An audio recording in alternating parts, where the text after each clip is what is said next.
Live? Are we on? We are. Okay, great. Hi guys. What's going on? Sorry, just setting up. I feel like there must be an easier way to start a stream besides me just blankly looking until I've figured out that we've started. Like, yes, like on Saturday we had a few technical difficulties. I'm hoping to completely circumvent that this time. So let's see. Yeah. I've tried to improve the sound quality just a bit as well. Hi everyone. Hi everyone. We're gonna do it this time. We're gonna do it this time. I believe it. I can feel it in my bones. It's in my jimmies. I can feel that we're gonna get through it this time. We have what amounts to 4 chapters. Now, a lot of what we've done so far, guys, we have struggled to get through more than 2, right? Now, I'm gonna have to, if this isn't it, I'm gonna have to change the title. And final just has a pull to it, you know.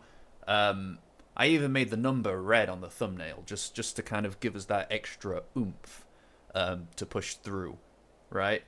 Okay, cool. Is everybody in?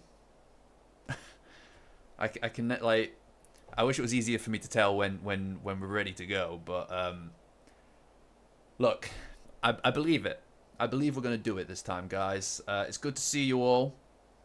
You know, I love seeing the chat just populated with the same faces. It's great to see. Yeah, it makes it feel like we've got a community. Yes. No, I mean, look, the tangents, they're gonna happen, right? Like, I fully believe that the tangents are gonna happen. But we can still power through, right? It's annoying because of the time difference. I feel like if the time difference weren't so stark because I'm in the UK, it would mean that we could just go until it's done, right? But as it stands, I don't have that in me when it's late at night. But yes, right. So guys, just a heads up as well. The next video, I was going through a period of kind of as any of you on the higher tiers in the Discord will know, I was going through a little bit of a writing block just because I was trying to kind of figure out a few different things about the channel, like the Discord, setting up the Patreon, all the members benefits and stuff like that. That it kind of it wasn't really happening for me, but now I'm in a good momentum, right? So I expect that the next video should be out in the next, like, I want to say like next week, like late week, either that or the week after that, but it is coming. So yes, thank you for your patience, everyone. Hi Tim. Hi everybody. This is excellent. Like I said, same faces, you know. Again, just before we get started, guys, which will be any second now, I just want to make sure that there's time for everybody to get in and onto the stream. Patreon is in the description. There's the free tier is the one that as any of you know, totally the free tier is always going to yield as much as anybody else is going to get. There's some really cool benefits to the paid tiers, but the main reason to jump into the Patreon is that's where access to the Discord can be found. It's a great community. Everybody's having a lot of fun. It's kind of just really wholesome, and everybody does their own thing on there. Absolutely love it. I was worried that it was going to become a moderating nightmare because I hate the notion of heavy moderation, right? This is why I don't spend time on Reddit. Yeah, it's a great community there. If any of you are interested in Dandadan gaming, anything anime, or you have a cat, that's another big thing. Is apparently all of us just have cats, so go figure. But But yes, cool.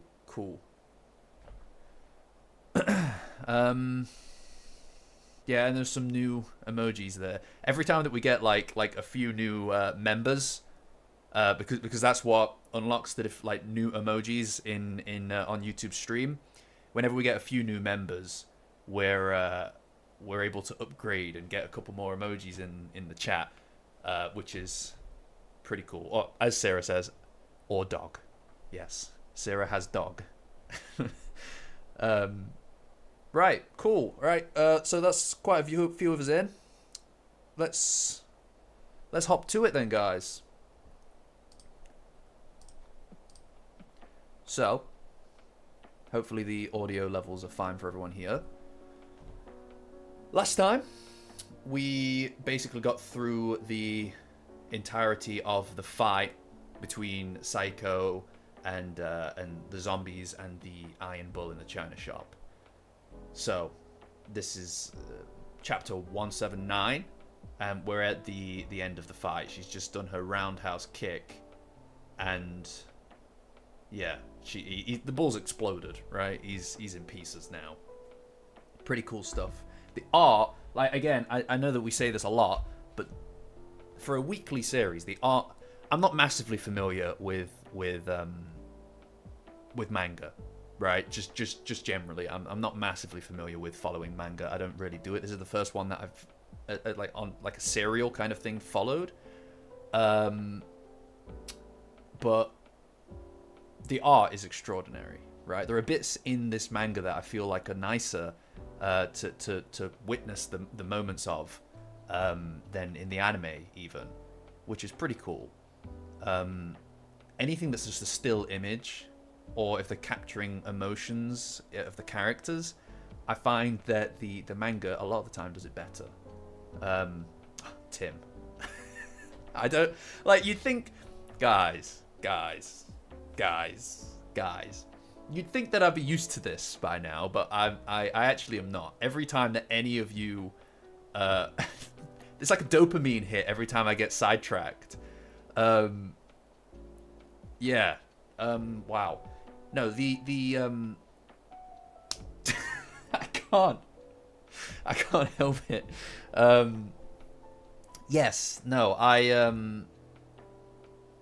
can never get used to it, guys. Like it's extraordinary. Thank you, Tim. Anybody who joins as a member, thank you. Again, it's never mandatory, guys. You're always gonna have content here, even if it takes me a bit of time to get to it. But anyone who's decided to donate or joined as a member or on the Patreon, thank you. It's just incredible. It really is. It's so important to making this all worth it for me. So thank you. Yes, no, you're right. We gotta get through this. We gotta get through this, guys. Laser focused. Anyway, point is the art is really, really nice. That was my whole point. Anyway, she roundhouses the Iron Bull, and yeah, and he explodes, right? And reveals just the kind of businessman, just the guy. He's just there on his knees, and he screams to not be killed. And for the record, Psycho was fully on board to kill the bull. Like that was the goal, right? Because just before she kicked him, he was ready and willing to reveal who it was that he was working for, and she kicked him not knowing that there was a guy in there. So she was ready to kill him and not find out who sent him, right? Caffeine addiction. It's terrible. So yeah. Anyway, he's begging not to be hit, and the two guys that she's with, Payase and... Oh, I forget the other guy's name. Oh, fake fan. I forget his name. I think it's like Kishimoto or something. I don't know. Anyway, they're confused, as is everybody, right? And he apologizes profusely for the fact that he was trying to kill her moments ago. And so Psycho starts to question him on what it was, Kashimoto. Oh, I was close. I was close. I feel like you got to give me that. I feel like you've got to give me that because it was close. Anyway, and so Psycho, standing over him, starts to interrogate him. And he says that he was contacted by an orchestrator, a mysterious orchestrator who's behind the whole event. And this person directed him to go and attack Psycho, who bolts to the window, the open window, to look outside and see who it is that was responsible for sending him. And there's a person in a mysterious overcoat who walks off, the identity of which we are unaware at this time. Anyway, they've got him by the scruff of the neck, and then Psycho comes back over and she wants to know who these people are, right?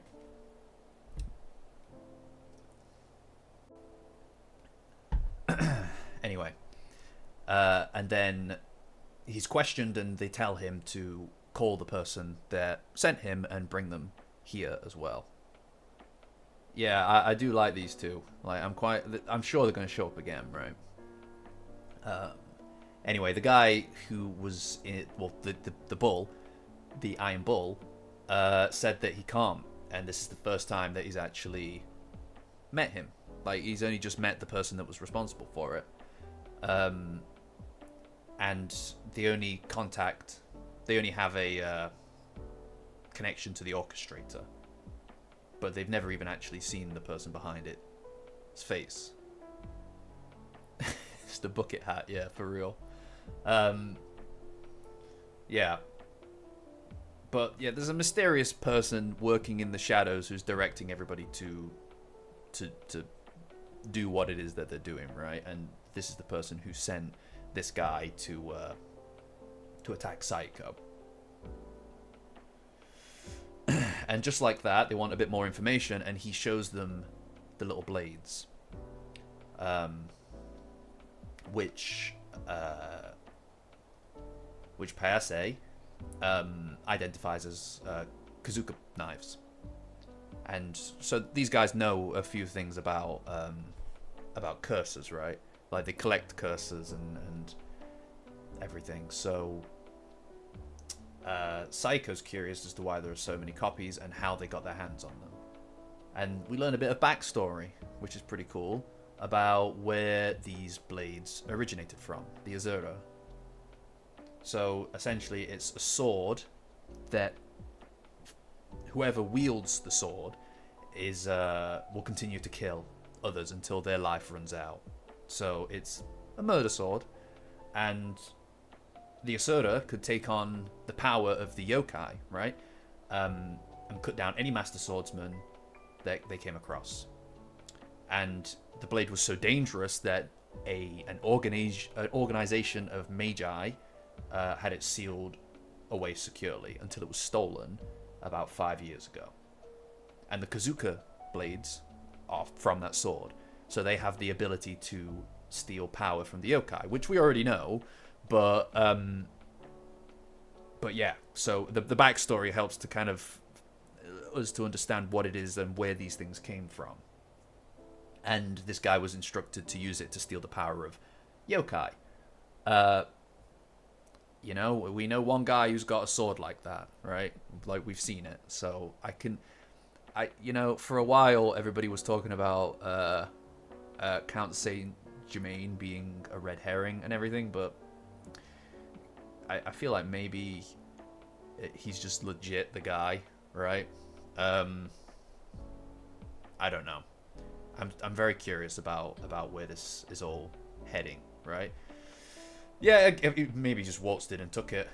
But anyway, this is where the blades came from. So it's cool that we're getting a little bit of backstory. I'm curious about this organization of magical people, or students of magic, rather. But yeah, maybe they'll expand on that in the future. We'll see. Anyway, so the idea was that whoever could gather the most yokai powers through these blades would have their wish come true, right? That's why there are a variety of people involved in on the scheme. And he's mocked for it, essentially, for such a childish notion, right? Like having your dream granted, your wish granted, is quite childish, fairy tale-ish in a way. You know, that's true, but I guess it's all down to the origin of the powers, right? Like Momo and Psycho have something hereditary. There's, well, yeah, something hereditary passed down, I guess, but we won't know until we know, right? Anyway, yeah, so they're questioning him and they're insulting him and they're trying to get him to say essentially, what is the wish that you have? And then he basically lets them know that his wife only has a year left to live, and everybody's shocked. And then we get another sad backstory, guys. Like, it's terrible. They introduce the it's wonderful. It's terrible, but it's wonderful. They introduce these characters that you're designed to not like, and then they force you to empathize with them. Like, how dare they? How dare you make me feel for these people? Like, this guy, he showed up as a bull, and the only thing that he was going on about, like, in the last chapter was how hot his groin is. That's like that is literally what he was doing, right? That's not me exaggerating it. And now in the next chapter, we're sat here on bordering tears, listening to him talking about his dead wife, which is very Dandadan, I suppose, right? And I love that about it. You know, there's something. Oh, Biggie, thank you. Amazing. Absolutely amazing. Thank you. I appreciate that so much. There's a lot of kintas. Honestly, you know what? By the end of this, actually, we'll probably be able to have more emojis in the chat, guys. So I'll get on that before the next stream. So we'll have a few more members.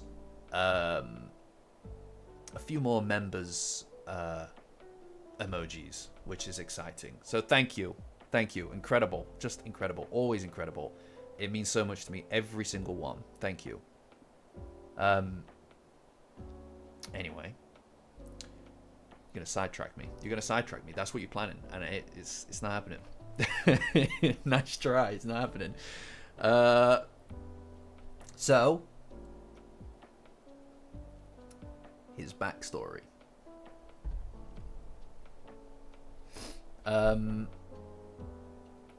So, oh, I missed it. Is it somebody's birthday?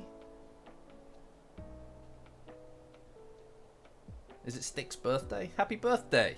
I think. It's incredible. Didn't we just have a birthday? I feel like we just had a birthday. Oh, wait, no, I think this was... Right, I see. Sorry, guys. It can be difficult to keep up with the chat and formulate words to spit at the screen. Anyway, we learn that ever since the guy, this former yokai guy, was a boy, he's had trouble talking to girls, right? Which is terrible. It's just awful. Can you imagine that?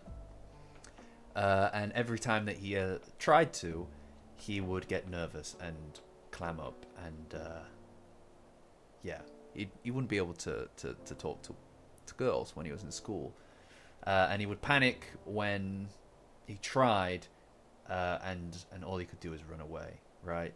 So yeah, I mean, I think that everybody can empathize with that to some degree. That's a good point, Sarah. That is how you tangent.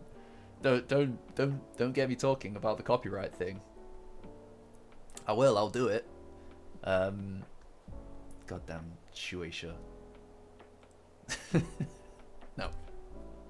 Focused. Yeah.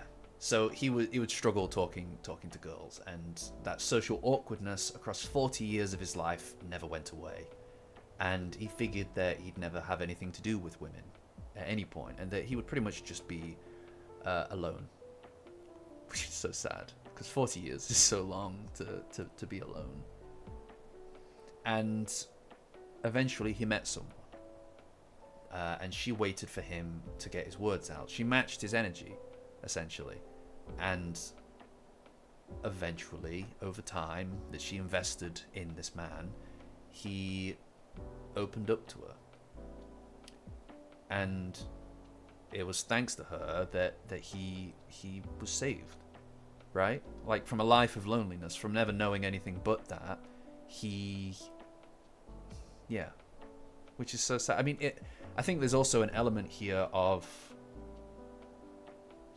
there's a similarity here between Okurun and Momo, and then the two of these guys. This kind of like symmetry, right?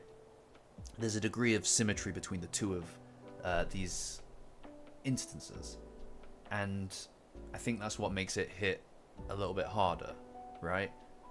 I also hope that it's not any kind of foreshadowing for events to come, right? But anyway, this man says that he'll do anything that he can, even if there's a 1% chance of saving her, he'll take it. Because, I mean, what does it matter at the end of the day if the world exists but the person that is his world isn't in it? And yeah, it's hard not to empathize with this guy. So yeah, point is, he's doing it for a reason, and I think that's fine.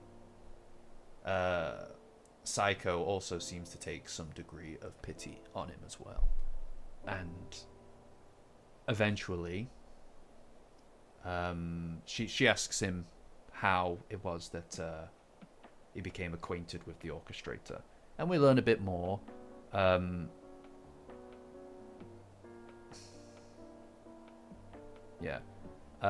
We learn a bit more about the way that he was introduced to this mysterious orchestrator through a colleague at work.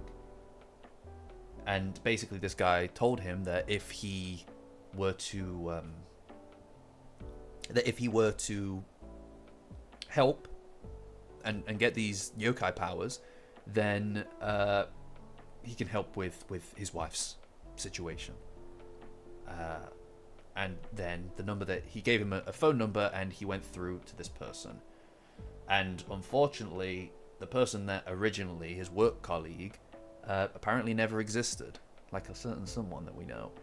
And he can't remember what this guy looked like, despite the fact that he knows that he must have worked with them for a long time, but he can't remember a single thing about them. And then in the next panel, we are shown Sanjom, the teacher.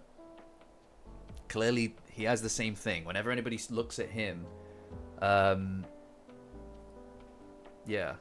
like 2,500 people. Oh yeah, we're getting there, guys. But yeah, so he gets invited to a singles mixer, and he decides that he would like to go to this singles mixer, right? The orchestrator of this situation is presumably one of the teachers, right? Maybe. But anyway. And then, in the next panel, Bega shows up. Officer Bega. Love that these... Like, one of my concerns was that during, the Dan Mariner arc, everybody was kind of like... There was that extra group of people that showed up in that arc that were kind of outside of the main gang. And the fear was that they weren't going to show up frequently as a consequence of the fact that they aren't really in the main team. They don't go to the same school. Sort of disconnected from everybody else. Oh my god. More memberships, guys. Look at that. Wow. I'm trying not to get distracted.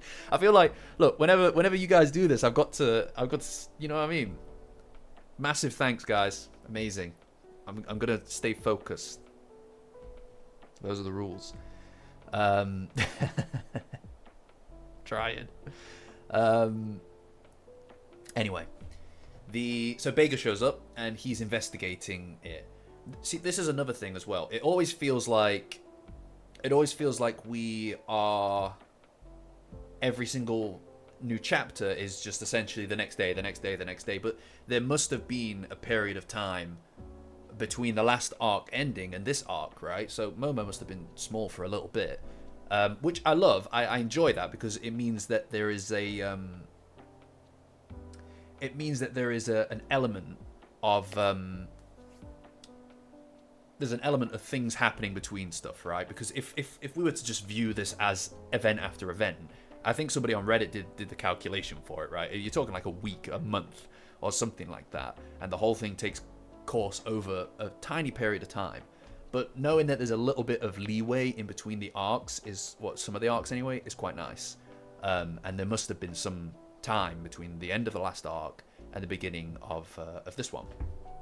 But anyway, he's investigating the situation and he arrests the guy, the middle-aged man with the who wants the wish, formerly the bull, and he sees Saiko and then Kashimoto and Payase, and he approaches them because they meet the specifications of the person that the people that he's looking for.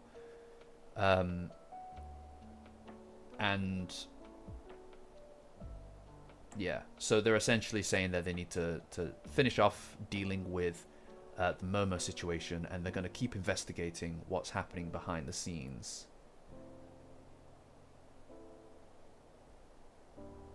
And so Bega approaches them, and he wants to ask them a few questions, but just like that, they're gone. Because of the shadow powers that Payase has. Manages to escape. So they disappear. Right, guys, that's one chapter. We're on 180. We've got 3 chapters, and it's all kind of one big string of events, guys. I think we can do it. I think we can do it. Right, we've got that's half an hour per chapter. Easy. Easy peasy. Yeah. Yeah, there must be gaps between the arcs, guys. Like, there has to be. Thank you, Tim, again. You people are crazy people. You people are crazy people is wonderful. Absolutely wonderful. Look, you don't need to apologize. Just, just, I never know how to react to people spending money on the channel, guys. Again, totally appreciate it. It's amazing. But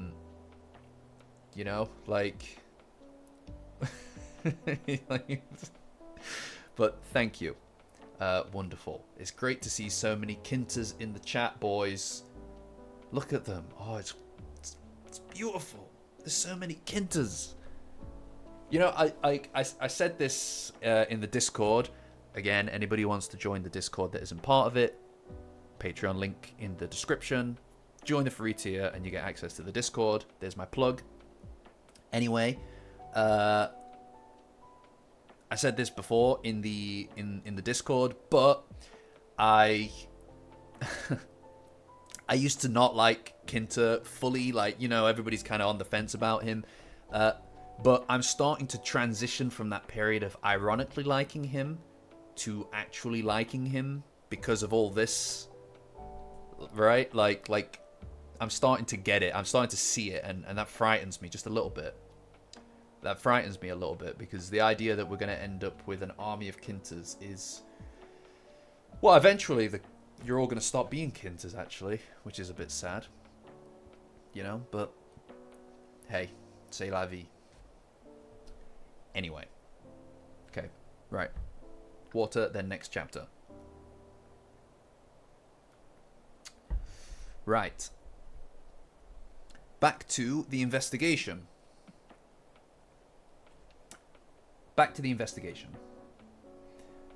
So at the school, that's where the cool kids hang, guys.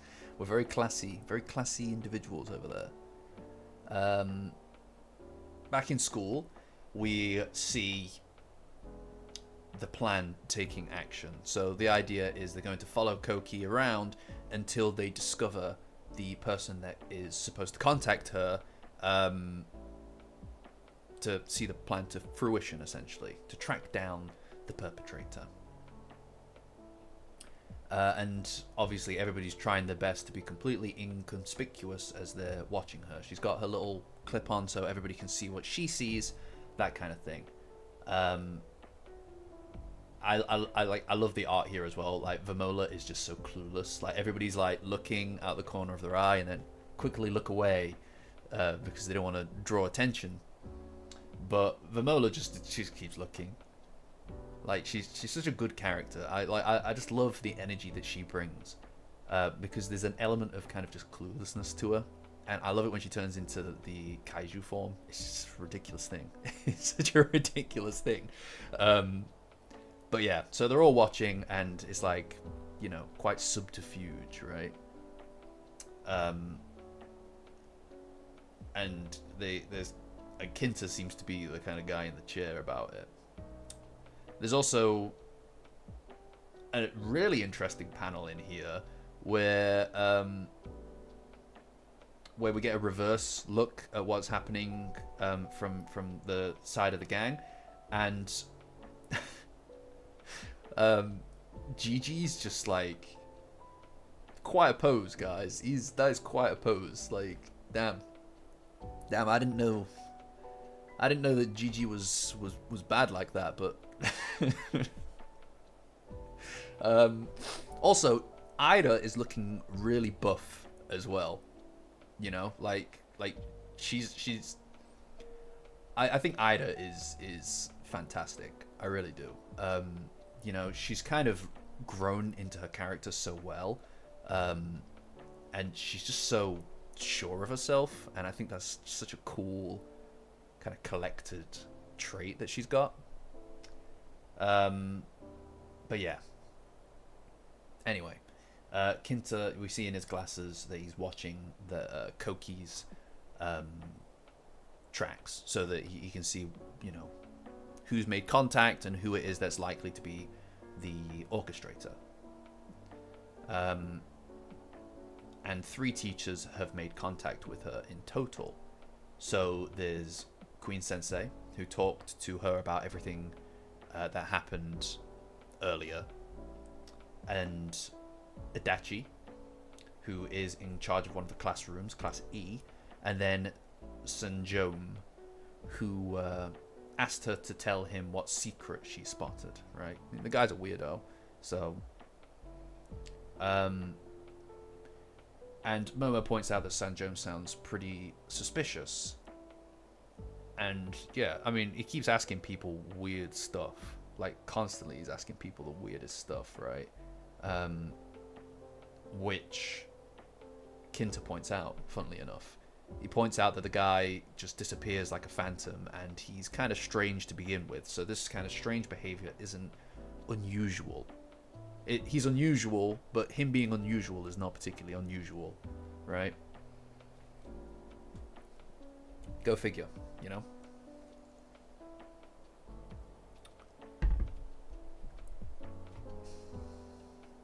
But, yeah. So it's uncertain who it is that's responsible for anything at the moment.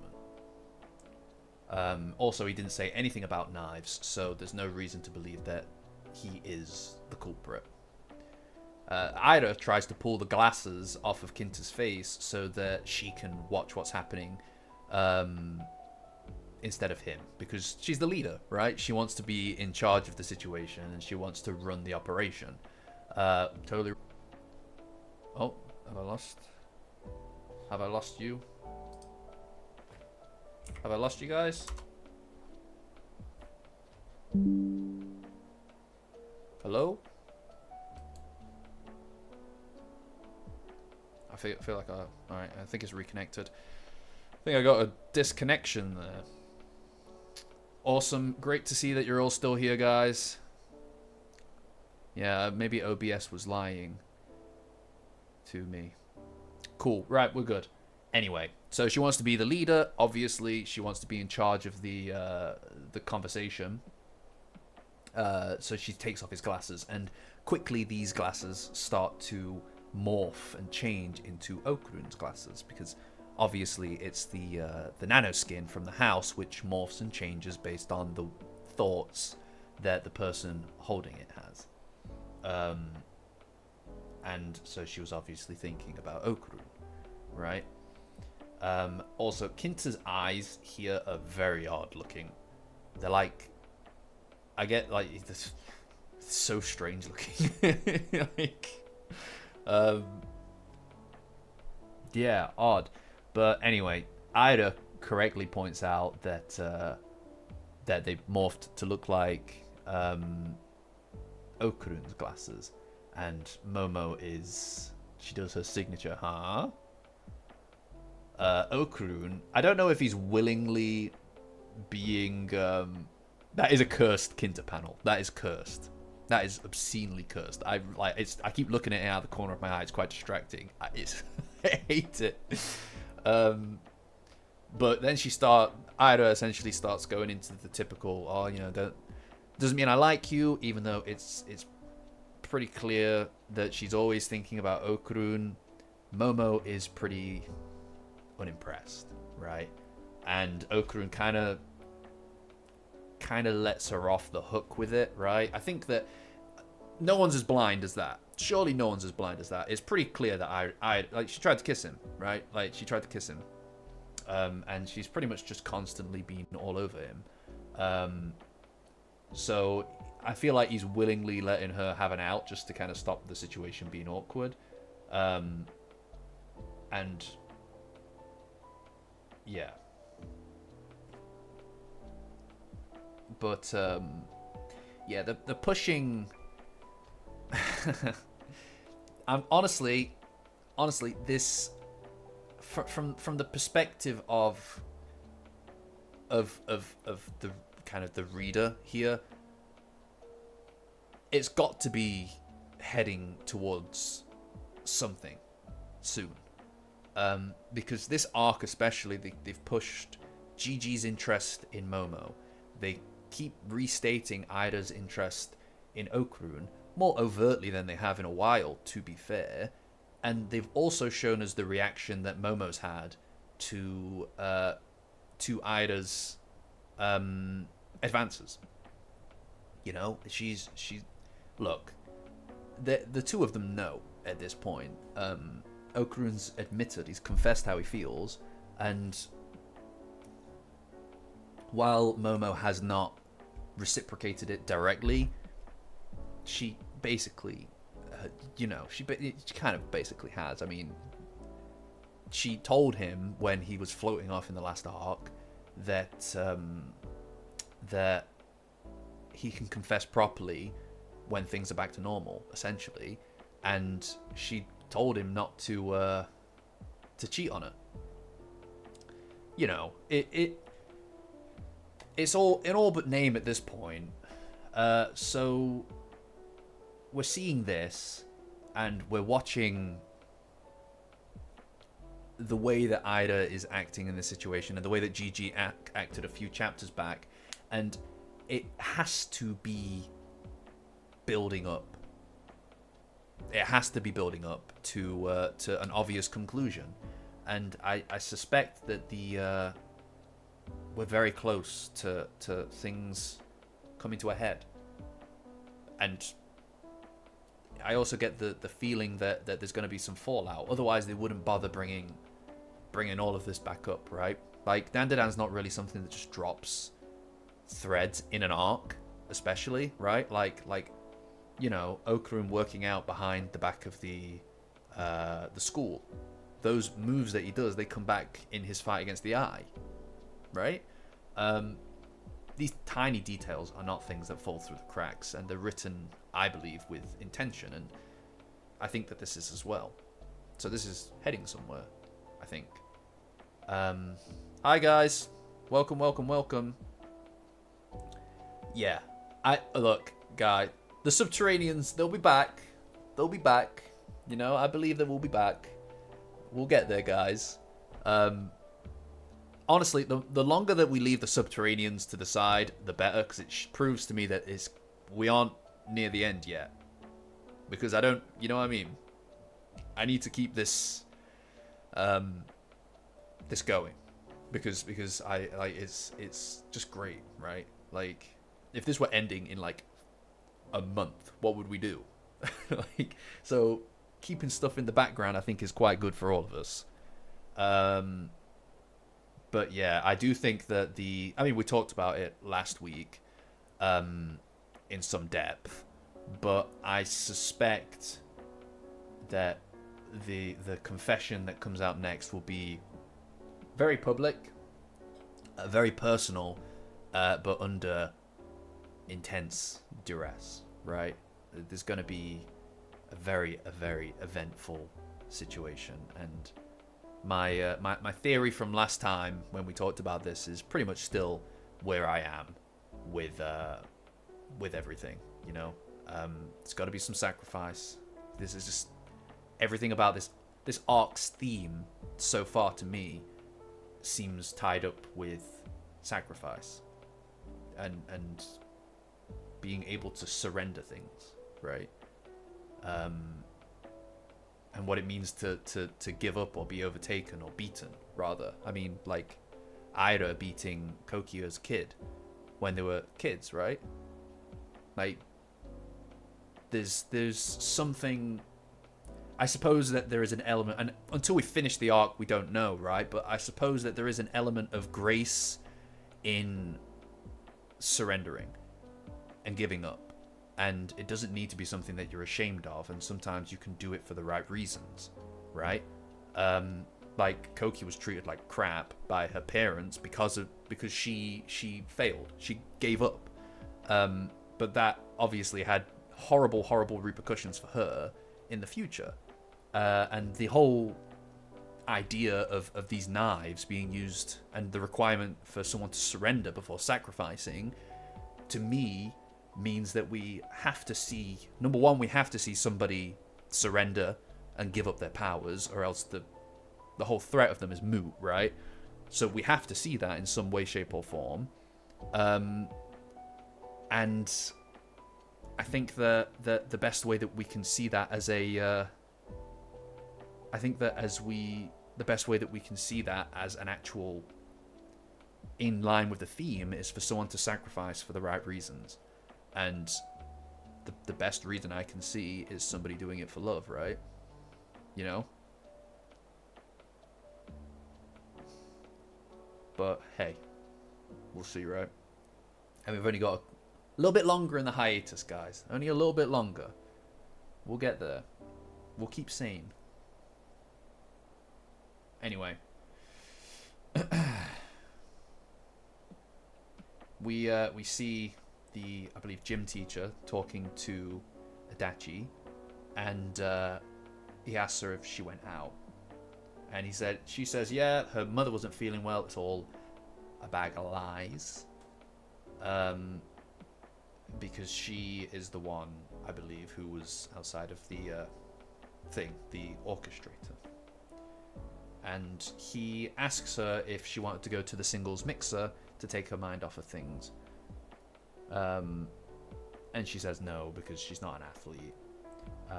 And he insists that it's going to be laid back, and that if she changed her mind, to let him know. But turns out that it was her, the teacher, that was responsible for for the army of hopping vampires. Awful, terrible. And then we also, I like this next bit because like it's such a turn, right? This is such a turn. So the bully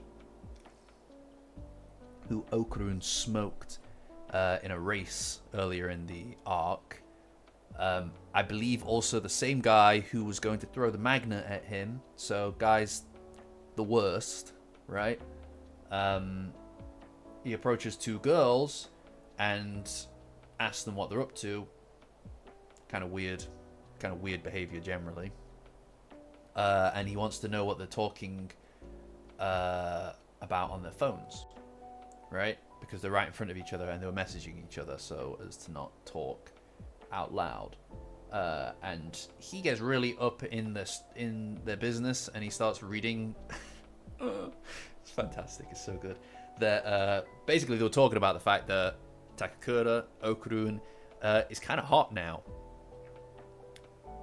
Guy's jacked now, and he has an army of people following him, and there are women falling over themselves for him, and this is like a complete flip of the social order that this guy set himself on top of, right?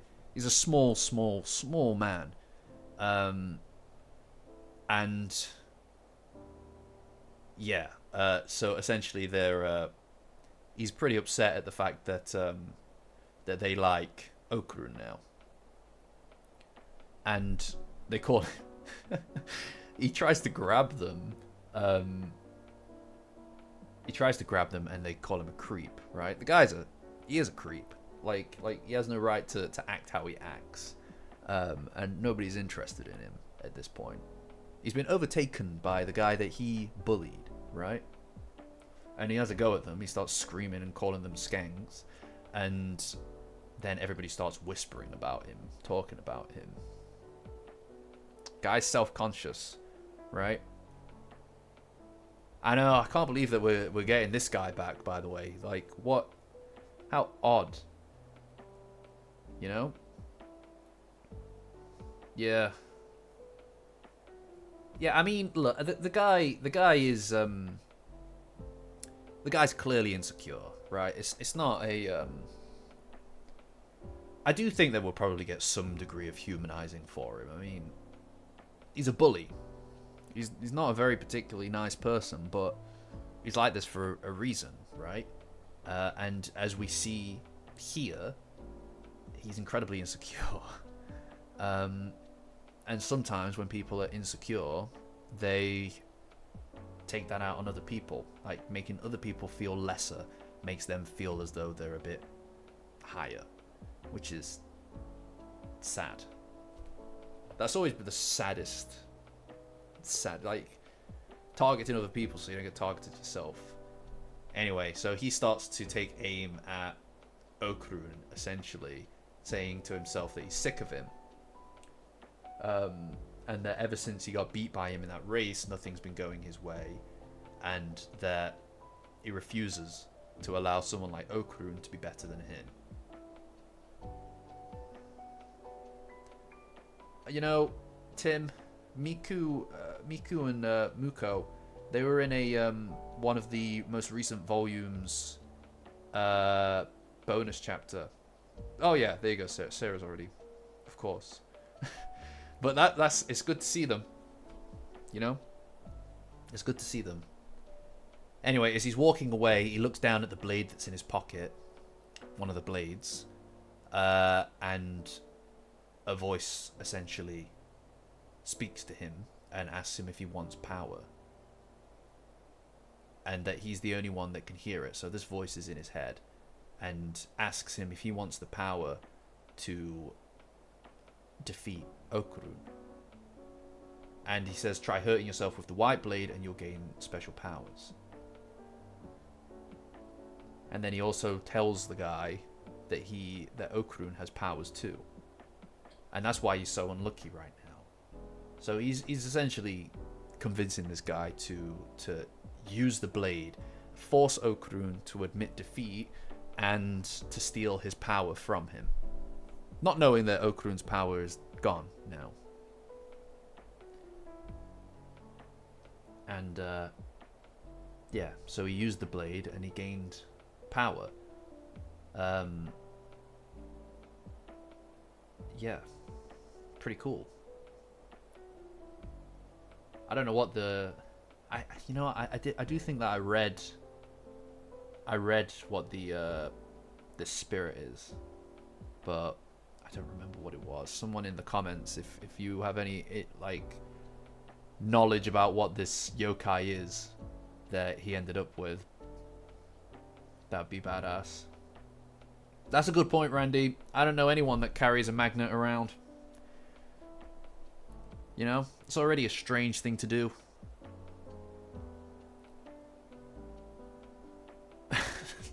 He'd have to admit defeat to himself first. I am curious, once you get defeated though, do you lose your powers? Because obviously Psycho beat the Iron Bull guy. Surely he... Right? Or is it... I don't know. But, Jumping Crone. Yes, that's it. So, more evidence that Count Saint Germain is the guy. So, that's that. Look at us, guys. We are less than an hour in. And we are on chapter 181. So, we have 2 chapters left. So, I think we're going to do it. Guys. Yeah, the yokai design is really cool. Like, to be honest, they never really miss, right? Like, these guys, they never miss. So it's cool to see it. I'm curious. I mean, like, obviously, Okurun doesn't have powers anymore. So one can only presume that this is going to be a bit nasty, you know?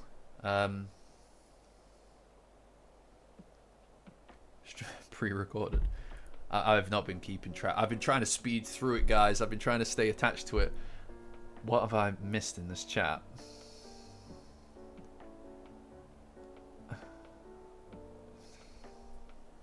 I don't know. You're all talking. You're all dial up the signs. Yeah. Well, look. You can try. You can try, guys. You can try. But you know, I feel like I've been laser focused today. Usually, this would take twice as long. This would take twice as long. Although, the next 2 chapters, to be fair, have quite a lot of stuff in it. They've got quite a lot of stuff in it, so there will be tangents. I don't doubt it. Because this is like... Yes, it is. That's my Persona 5 Royal box. Royal Edition. I think it was Royal Edition. Is it Royal Edition? No, Phantom Thieves Edition. Yes. Because there is a plug socket. There's a plug socket right behind there. And I felt like it looked kind of ugly. I mean, I don't exactly have like the most amazing backdrop or anything. I don't have the most amazing backdrop. I'm sure honestly, I didn't expect to need in my life to ever have a backdrop. So right now it's just plain, but the plug socket was pretty ugly. So I decided to cover it up with that little Easter egg. So, so Blissey, nice job.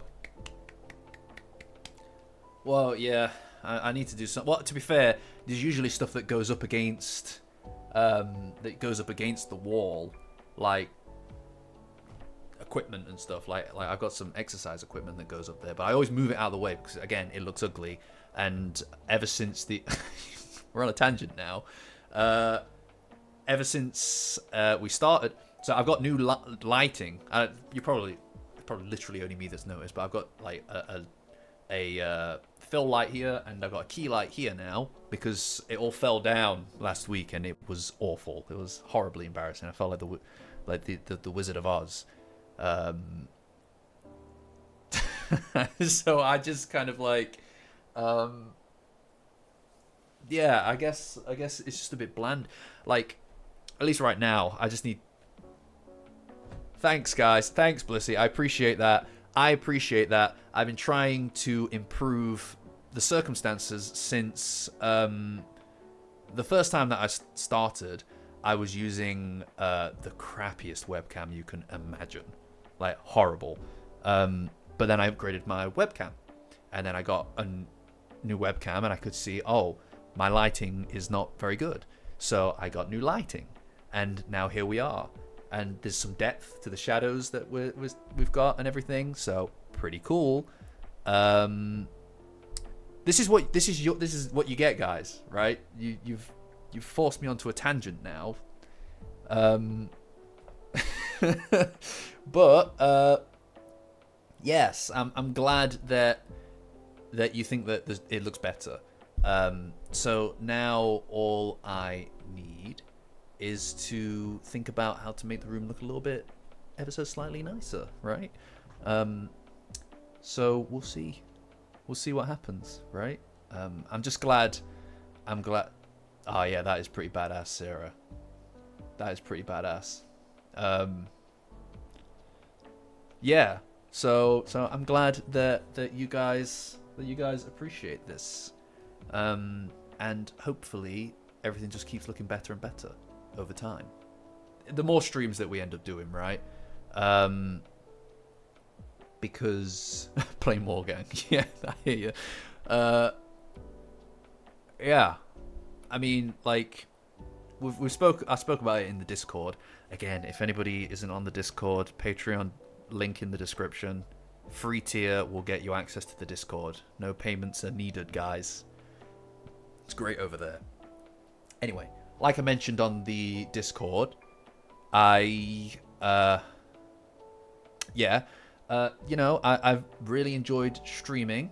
It allows me to keep in contact with the community a bit whilst also working on stuff in the background, so I can get more stuff out to all of you guys without needing to slow down production on other things.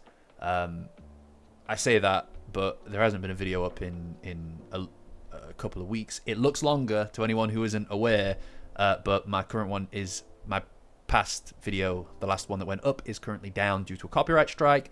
We will know by the end of this week or next Monday whether that's going to result in legal action or they're just going to give me back my video. They kept it for, honestly, they kept the video long enough. They kept the video long enough to basically kill its momentum, right? When I get it back, it's probably going to just sit there forever. But that's fine. I don't care. Whatever. That doesn't, it's whatever. I only worked on it for hours and hours and hours and hours. But hey, point is that the streams let us kind of connect a little bit and keep working as a community. And honestly, I've not been in many communities, let alone started any. But this, as far as I'm concerned, this is an excellent community. Nothing but positivity for everything with you guys. And the Discord, the videos, everything, awesome. I mean, even this chat, like, look at you guys go. Look at you guys go.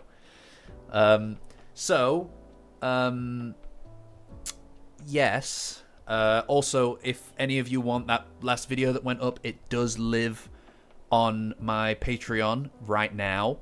In case anybody wants to see it, it's on the free tier again, so everybody can access it. Just in case anybody hasn't seen it, it's a Dandadan Retold. But yeah, that's, if you want to see it, that's where it lives right now. So feel free to jump on that. Anyway, what was I saying? Oh yes, so the Discord, on the Discord, I've already mentioned it, but I was thinking about maybe after the next video's out, maybe seeing about maybe working on some at least stream related stuff. All the main video content is still going to be Dandadan related for right now, just because there is like a million different things I want to say still. But we might do some gaming stuff. We might do some other anime stuff. I don't know. We'll just see where the wind takes us with it. And yeah, I mean, we'll see. But it'd be really cool if we could do more, whatever, right? Whether that's here on the channel or Twitch or you know, streaming, that kind of stuff. Yeah, just so that we can kind of expand our horizons and get more time doing whatever it is that this is, right? Cool. Right. Okay, guys, I'm gonna continue because 2 chapters, 30 minutes each, more or less. We're gonna do it.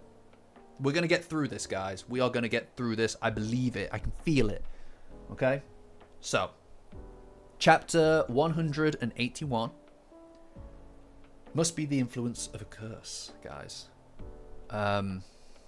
Yes, that's a good point, Sarah. If you guys have different names in the Discord, let everybody know so that there's some continuity. You know, it's funny. I never named myself Safety's on Rookie because of the name Rook, right? Like, the whole thing is just a reference to...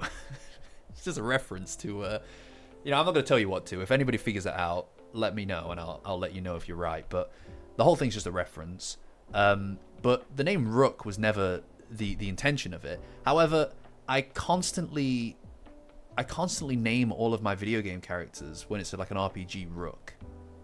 And I don't know why. Like, I've done it for ages. It was always by accident, so I don't know. Anyway, chapter 181. We see a bunch of miscreants outside of the school, and there's a guy doing the squat, doing that the Slavic squat. But anyway, as people are walking out, they're getting quite intimidated by all of these guys that are hanging outside the school, and everybody's watching, including Kinta. Now, yeah, I mean, it's weird that they're leering, they're lingering, they're loitering outside of the school. But yeah, also, every time that Momo's on someone's shoulders, there's a little arrow that just points to where she is, and I think that's fantastic. Because it's like, it's impossible to see where she is or where she's talking from. So it's nice to see that they've had fun with it. Anyway, Okurun is wondering whether or not Saiko's going to take the training seriously. Sarah nailed it. Sarah nailed it. Well done, Sarah. She got it. Yeah, just like as easy as that. And yes, so talking about the training, whether or not Saiko is going to take the training seriously, because she took, and Momo lets him know that, yeah, because she took Gigi's training seriously. Yeah, Sarah, well done. You got me. You got me. It's really quick and really easy. Yeah, I have Metal Gear Solid addiction. It's terrible. But yes, it is that. And Okurun is basically contending with the fact that he's a prodigy, he's got natural talent, and that means that Okurun acknowledges that he's worth training, but he doesn't know whether or not he is himself. I don't know, can love bloom on the battlefield, Randy? You know? You haven't even taken the safety off. Yeah, it's like, honestly, I need to replay the whole thing from the first game. Like every like year, it becomes a ritual to just play all the Metal Gear Solids. It's terrible. How many times? Randy, I've worked on it for a very long time. In front of the mirror for a very long time. It's the same with Go of Rivia. I've worked on it a very long time. But thank you. I appreciate that. Makes it all worth it. Makes it all worth it. Anyway, I'm I love her backpack too. Vamola has a great backpack. It's a little kaiju. Anyway, everybody's watching at the gates, and this is another great all-timer for Okurun, right? This guy is like the most popular guy now. He's like a badass. He's watching as the girls are being harassed at the school gates, and Momo and Okurun identify that these are the same guys that are from Renjaku, the other school. And two girls turn around to Okurun and ask whether or not he knows them. And he does. Like, you know, they had a little adventure together. One of the panels is sideways here for some reason. But people basically letting him know that everybody's scared to leave school because of these guys. And so Okurun decides that he's going to go and talk to them. And everyone thinks that he's an absolute badass for doing it. And, like, yeah, I mean, it is pretty badass. I don't... Like, can you imagine? Can you imagine being anyone in this school, seeing this guy that was bullied and everybody just treated him like garbage, and then suddenly he's the biggest badass, right? And he's not even like it's not even like he's changed his attitude. He's still the same guy. He still acts like Okurun, right? It's just he's so much more sure of himself now. He doesn't nearly stutter as much as he used to. If it was previous Okurun at the beginning of the series, he'd be falling over himself trying to figure out what to say. Or if any of them talked to him, any of those girls talked to him, he'd crumble. But he hasn't changed his personality. He's just confident now. Because he didn't need to change his personality. He just needed to be sure of himself. And that's fantastic. That's just a great lesson because he's a great character. He's the most popular character in the show, but for a reason, right? Anyway, so they start to get up in his face, and same with Vamola. And they start asking for her name, and she says that she's not going to tell them. And yeah, these guys are pretty intimidating. I don't know what the problem is. Like, come on, guys, chill. Yeah. Yeah, exactly. Okay. Yeah, no, that's it. It's a wild school year for these guys. But good for Okurun. He's earned it. Anyway, they realize that Okurun's the guy that they were there to look for. The glasses are the giveaway. And so here he comes. Here he is. It's Zuma. It's Unji Zuma, and he's wearing glasses. And this is why I said there must have been a period of time between the last arc and this one, because the guy has grown hair, right? He looks completely different. And Zuma wants to know where the tough chick is, right? Momo. Because he was in hospital when everybody realized that she turned tiny, right? So he's looking for her, and I really like that he's back. I think Zuma is a fantastic guy. I think he's a brilliant character. The stuff with him and his brother in the last arc is like top tier Dandadan for me. Like it is absolutely top tier because it's just so. You know, when I first read the Dandadan arc, it was like I kind of didn't click with it up until the stuff with Zuma's backstory. It didn't click with me, but then I reread it, and with all the context of what is coming and everything like that, and it just works. It's like up there with the best in my opinion. Like really, it is fantastic. It seems to drop to a middling rank with a lot of people, but I think that it is really a really personal arc for in a lot of ways, and I think it's just brilliant. I'm very excited to get to that part of the manga with the Dandadan Retold series, but you know, these things take time. I've got to get through the Space Globalists first, which will kill me, which will probably kill me, and that's fine. It's a good cause, you know. Hope it's a good death. Anyway, nobody recognizes him, right? Like Okarun doesn't recognize him, neither does Momo, and then Vamola just straight up just says, "Who are you?" Right? Thanks, Randy. Ride or die. Ride or die, brother. He lifts his glasses and then lets everybody know that he's been in hospital for ages and his hair's grown out, and then they recognize him. It's Zuma. It's the boy. It's the guy. He's all fixed, and now he has to wear glasses. He can't see where the voice is coming from. Vamola just doesn't get social context or cues at all. He's just like, "Hi, it's nice to meet you." Anyway, Momo's trying to get his attention because she's tiny, and well, that's it. Yeah, good point, Sarah. Good point. He starts panicking, thinking that he's hearing voices. It's very uncool, but like, that's Dandadan, right? She jumps and then she drop kicks him in the side of the head, as you do when you can't get seen by someone. And he holds her in the palm of his hand, and very astute, with his very astute observational skills, points out that she's all little. You know, it's like Sherlock Holmes.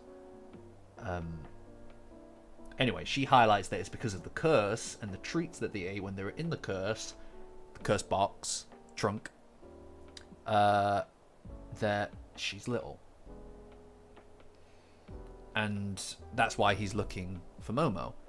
Because of the curse, his eyesight's diminished as a consequence of that. And the old guy from the trunk, who had been in there for a long time, otherwise known as Daiki Hakono, he's aging rapidly at an accelerated rate, and yeah, he's really old now. He's had a bad go of it. You know, my boy Daiki Hakono, he's had a bad go of it. Locked in a crate for how long? He finally gets out, and now he's a grizzle. He's older than his parents. Like,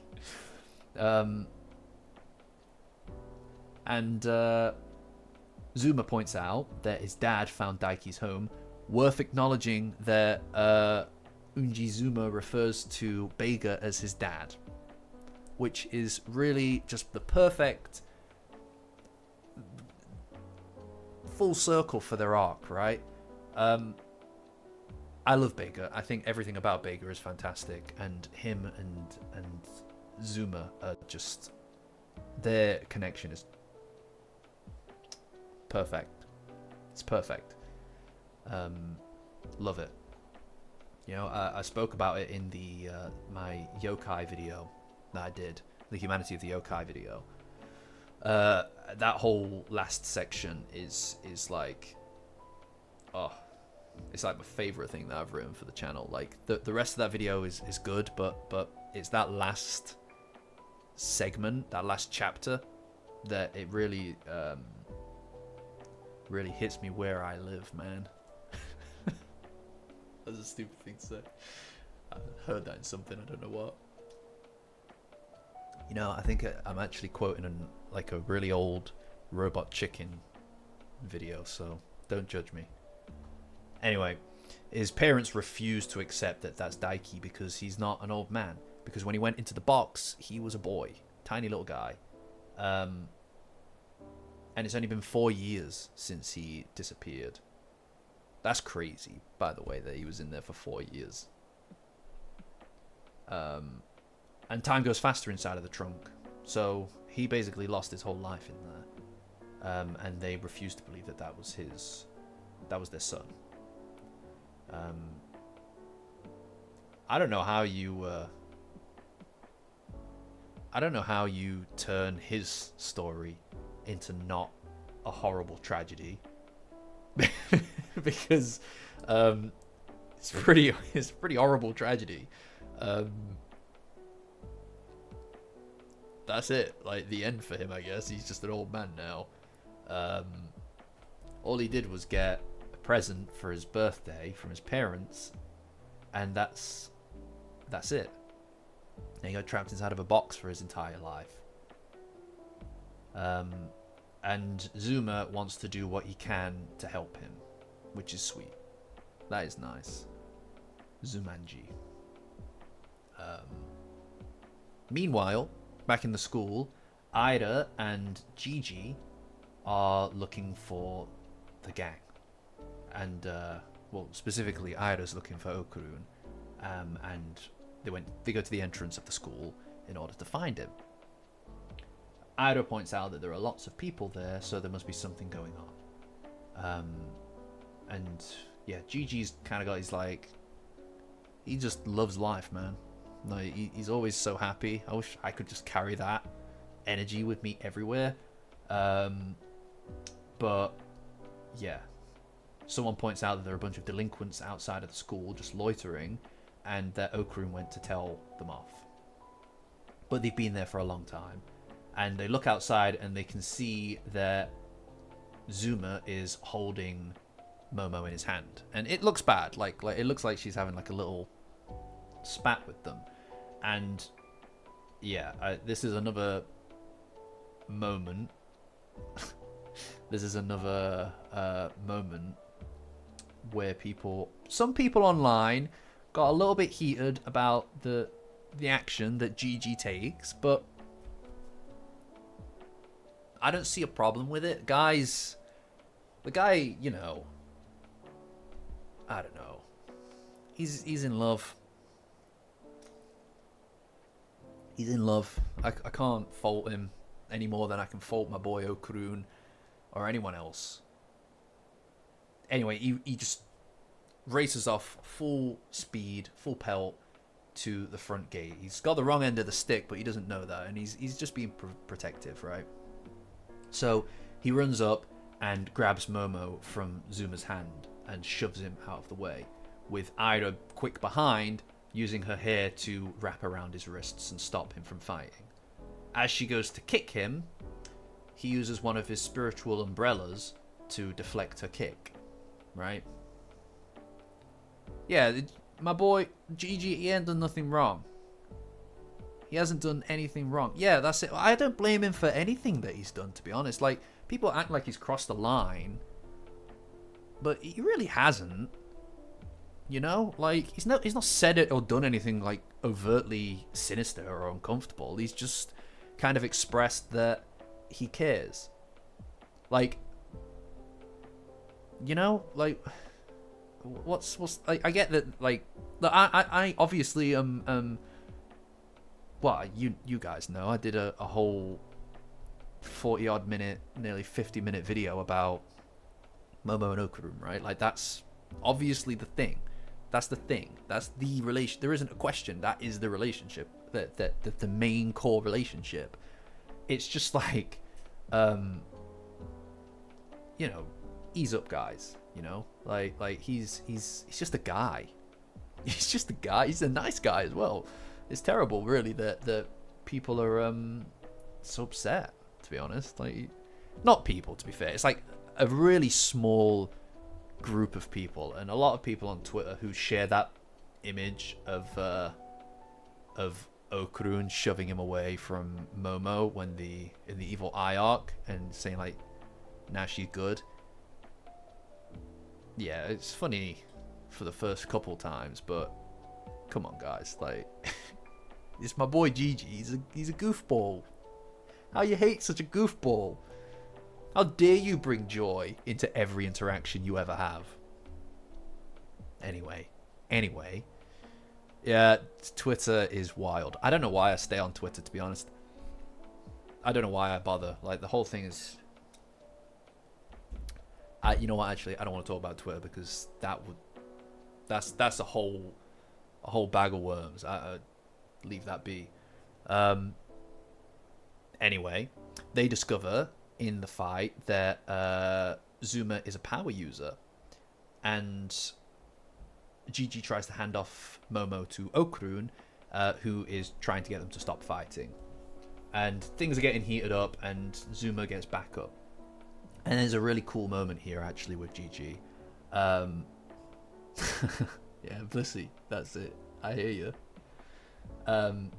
Gigi starts to conjure the power of the eye in this moment, which is pretty badass because he's not actually factored it into his abilities yet. He used it, I think, in the evil gun move that he did in the Space Globalist, but he hasn't actually combined properly with the eye, and I think that is something that is going to happen, right? Eventually he's going to be almost a full-blown power user with the eye, just because I feel like that has to be the direction that it's going, right? But yeah, it's cool to see it, and I think that his look there is pretty badass as well, to be honest. I do go onto the subreddit as well. I like the Dandadan subreddit. There are a few on there that I do go on just because there's some really interesting conversations happening. It feels a little more civil than Twitter, but I realize that the Dandadan community on Twitter and the one on Reddit seem to be at odds with each other. I just stay away from it. Like, I just go there. I just want to look at the funny or enjoyable Dandadan stuff, guys. Like, let's just ease up. Anyway, so the fight continues over nothing, right? Like, this is such a needless fight, and then poof, their abilities switch off, with Vamola especially standing between Gigi and Zuma. I love that panel. She's just like T-posing, and that's enough. Like, she's this tiny little thing. She's just a girl, and then she's a tiny little Godzilla, a tiny little kaiju. That's a good point, actually, Randy. What did that look like to all the other students? Right? Like, what did that look like? Because Ida started that fight by wrapping her hair from a distance around Zuma's arm. What did that look like? Like, surely, like that. There must have been something that happened there. I don't know. Yeah, I hear you, Sarah. Like, this is the benefit of what we've all got, right? Like, we don't need to get involved in any of those strange social media battles. As long as we all stay in our nice little community, things will be fine. You know, we have rules. There's rule of law around here. All right, partner. In fact, that's another weird thing. I don't know what happened. Whenever there's a hiatus in this manga, people start to lose their minds very quickly. I've seen so many cowboy okuruns. It's strange. Like this seems to be where we're at right now. Like this week, what is it? Week 2, week 3. We're at cowboy Dadan. Like, I don't know. I don't know, guys. It's strange. People start losing their minds. Anyway, we see that their powers have stopped because of yeah, no, it's a thing, guys. It's a thing, KP. Like, for real. There are some cowboy out there. I don't know why. I can't keep up with it. Anyway, it's Momo. She's suppressing their powers by suppressing their auras, which she can do. It's been ages since we've seen this, but obviously keeping the curse at bay with Okurun when he first got cursed by Turbo Granny was something that Momo did, right? Like, that was one of the first things that she did, and now we see it again after like 160 plus chapters. Years later, we see that again. So it must be important, or at least becoming a thing soon to come. I suspect this is why someone is after her powers, right? Like that. This is like a trump card, really, isn't it? It's a complete catch-all. But yeah, there's also a really cool panel of her standing on Vimola's back, kaiju back. Love it, just great. Anyway, Momo essentially is telling everybody to get along. And what's wrong with that, right? And to apologize to each other so that everybody gets on. And all three of them say that they're sorry in unison, which is hilarious. And Vimola also just says, really cheery, let's all get along, which is cute. That is cute. Yeah. It's nice. But, like, yeah, that's a great chapter. That is a wonderful chapter. I really like that one. Just because it's good to see all of the different characters just plopping together, which means that something big is coming. Because why else would we be getting what is ostensibly the Avengers crossover here? Pamela is wholesome. I think everybody lost their minds because of the hiatus. I don't know what happens to this community when I love it. It's great. It's just everybody goes into panic mode, right? It's like whenever there's a mass cultural frenzy and everybody starts stocking up on toilet roll, right? Yeah. We're on the last chapter, guys, and we've still got half an hour to go. I'm just gonna go ahead and say it. It may be premature, but we've done it. We did it. You know? Yeah. I don't know what to do. When we get to the end, it's basically just a victory lap. Just a little celebration over making it. Oh, Tim. It feels like... I know that this is not the last thing. Like, we've obviously got way more stuff to do. We've got way more stuff to do. But this does feel like kind of a conclusion, doesn't it? Like we do have a bit of an end element to it, don't we? Thank you, Tim. Honestly, just incredible. Like, this has been so... Doing all of these...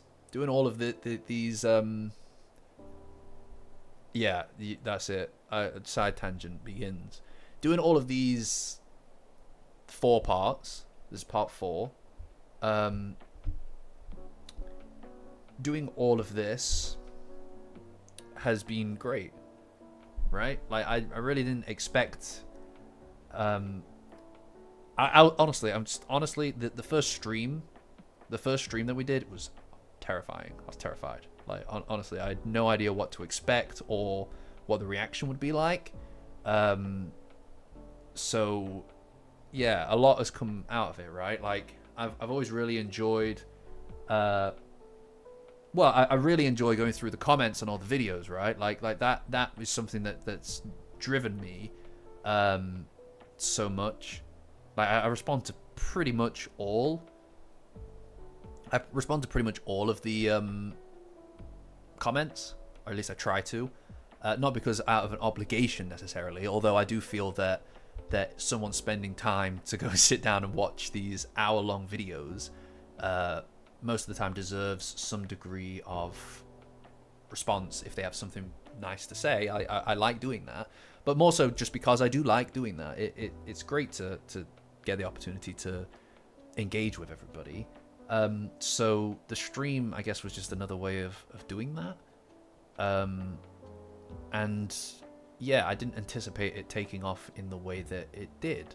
You know, like, we average around 20 something concurrent viewers. We've peaked in the past at 47, which is incredible. The fact that there is consistently in the 20s people watching the stream at any one moment is crazy to me. And every one of those people is a person watching the content, and that's so valuable to me. Like, that means tons to me.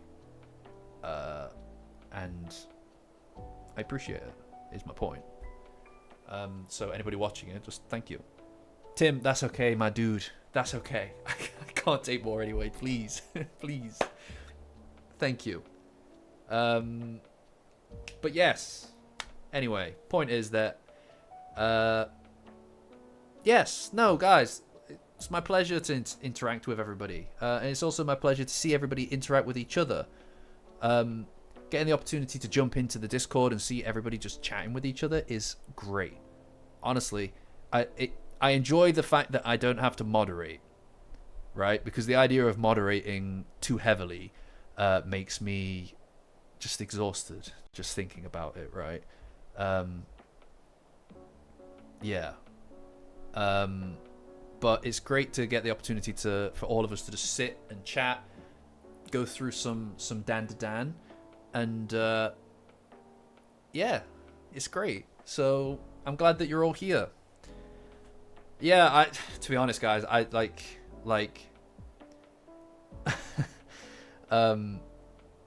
yeah, I don't even know streamer creator terms. Like to me is like, you know, I don't even know what it means. Like, really, it's just spitting things at a microphone that I can't ramble about enough in real life, right? So anyway, we'll probably continue this line of discussion when we get to the end of this chapter, but that's the priority, guys. Let's do it.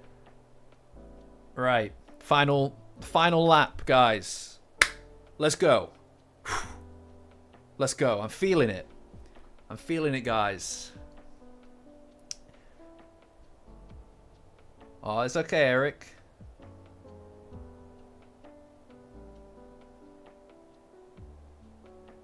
Oh, I didn't realize the ads played during... I didn't realize the ads played during the streams, guys. I will take a look and see if the ads are... Not this stream, but for the next stream. I'll see what the ad situation is. Like there are obviously going to be some ads during the video, but I don't want them to be too aggressive because, yeah, it can be disruptive. Are they really bad? Okay. Right. Next stream, guys, I'll make sure that the ads are a little bit less aggressive. Okay? God, didn't realize.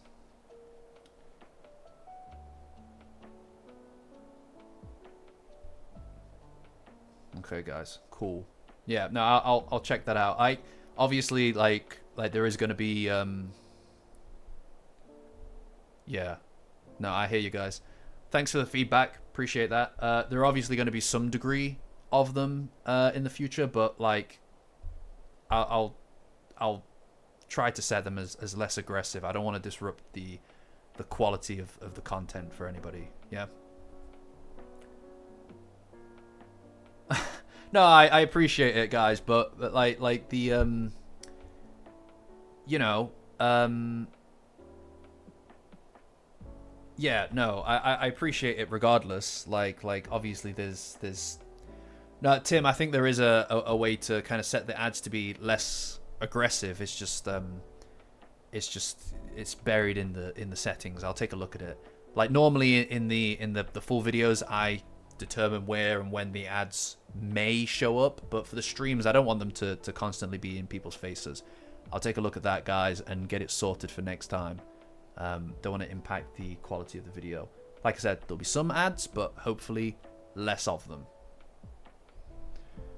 Well, no, less of them. Yeah, no, hopefully about it. We can get it sorted. In fact, maybe I can just change that now. In fact, if you guys just give me 1 second, I might be able to manage the stream here.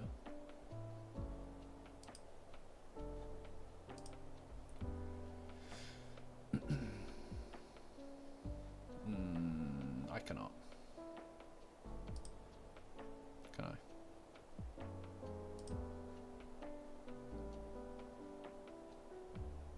Yeah.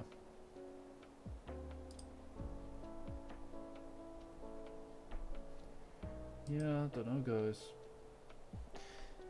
I'll have a look into it for next time, guys. Frustrating. Yeah, that's it. You got me on an ad tangent. Look, we need to finish. We need to finish this. Yeah, I appreciate anybody on premium as well. That's always like, honestly, it's usually a better thingy. You know what I mean? Yeah, I hear you. I hear you, Tim. That is frustrating to me as well. Like, what I really love about the stream kind of situation that we have here on YouTube is that we get to have the little pictures and we get to have the emojis and stuff, but YouTube is a much more aggressive platform when it comes to taking its cut of the revenue and stuff, whereas Patreon's a little bit less so. It's only like 8% as opposed to YouTube's 30%, which is, yeah. But you know, whichever platform you guys prefer is down with me. I'm not going to close either of them, but you know, the Patreon is slightly, but you don't get the emojis and stuff, which is frustrating. Yes, no, you're right. Focus. I'm focused. I'm focused. Anyway, we see someone laying alone in the middle of nowhere, and it's looks like the place that Raiko Kashima lived, but I suspect that that's just reusing art to make it quicker.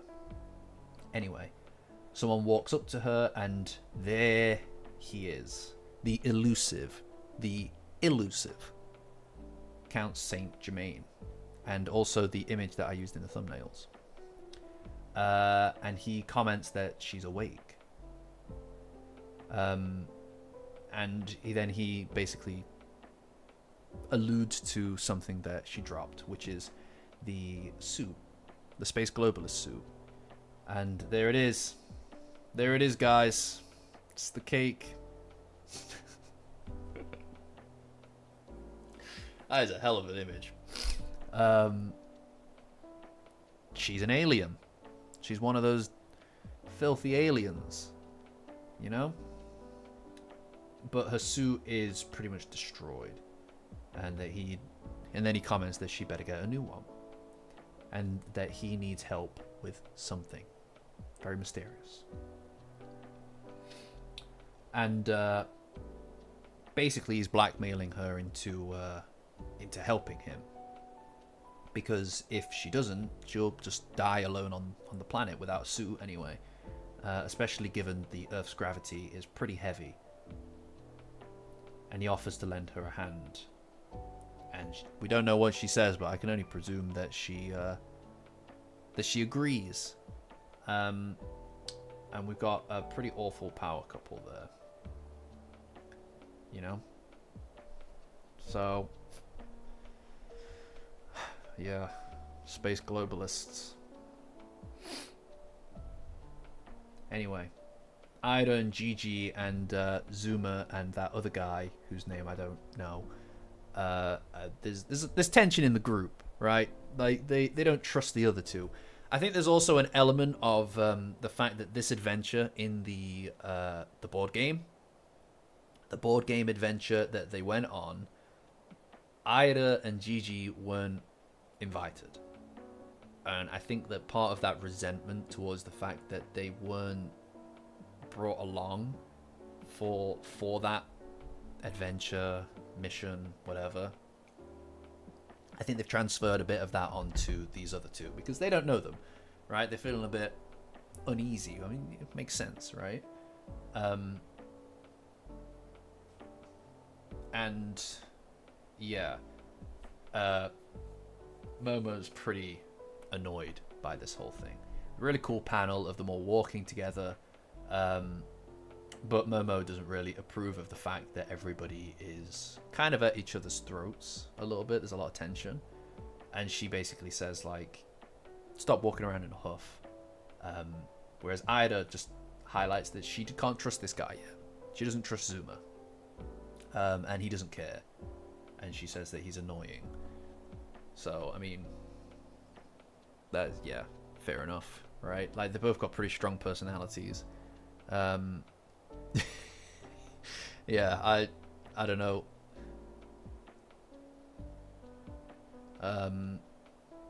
Yeah, nobody knows his name. He's a man with no name. Anyway, Momo then points out that they're there and they've arrived at her house where they're all going to have a nice little chat about stuff. And there's a van there. And if that van looks familiar to you guys, it's because it's Manjiro's. He's back. It's been a minute since we've seen the guy, right? Like, we saw him in like one of the bonus chapters. But it's Manjiro, you know? He's not a bootuber yet, to my knowledge. But yeah, it's good. It's good to see him, but there is an element of things. There is an element of things kind of being a little bit. Something's going to happen. Like, there's a lot of build up right here. I mean, you're bringing back characters, like most of the characters. It means that there's something's going to happen, right? We are in for something big when the hiatus is up, and I'm terrified. I'm excited, very excited, but terrified as well. Anyway, yeah. So Gigi asks him about the evil eyes briefs and if they've caused any issues yet. But no, everything's quiet, and there are a number of tourists coming to see the underwear. The underwear of the evil eye. Apparently is a very, very popular attraction. Which is just the strangest. Like, that's just peculiar. To be fair, in fact, they could probably...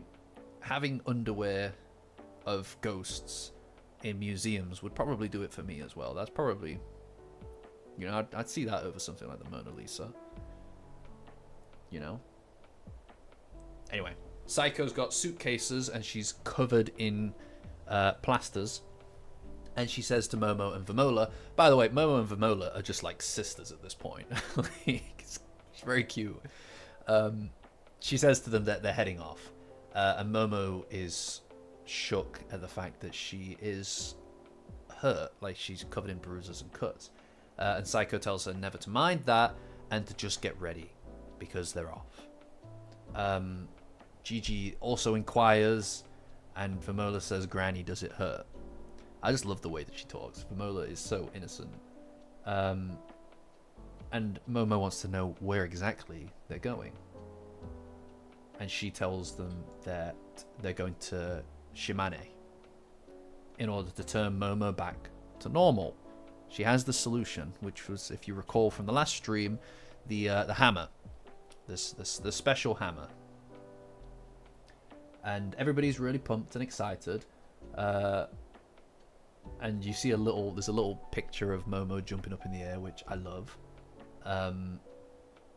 And she tells them to get into the van. And Okurun asks quite, you know, whether or not he can go along as well. And that he'll pay for his own travel expenses. The whole thing. You get it. Gigi says he wants to go. And then Ida also wants to go. So it's a whole gang trip. And they're allowed to, right? So it looks like,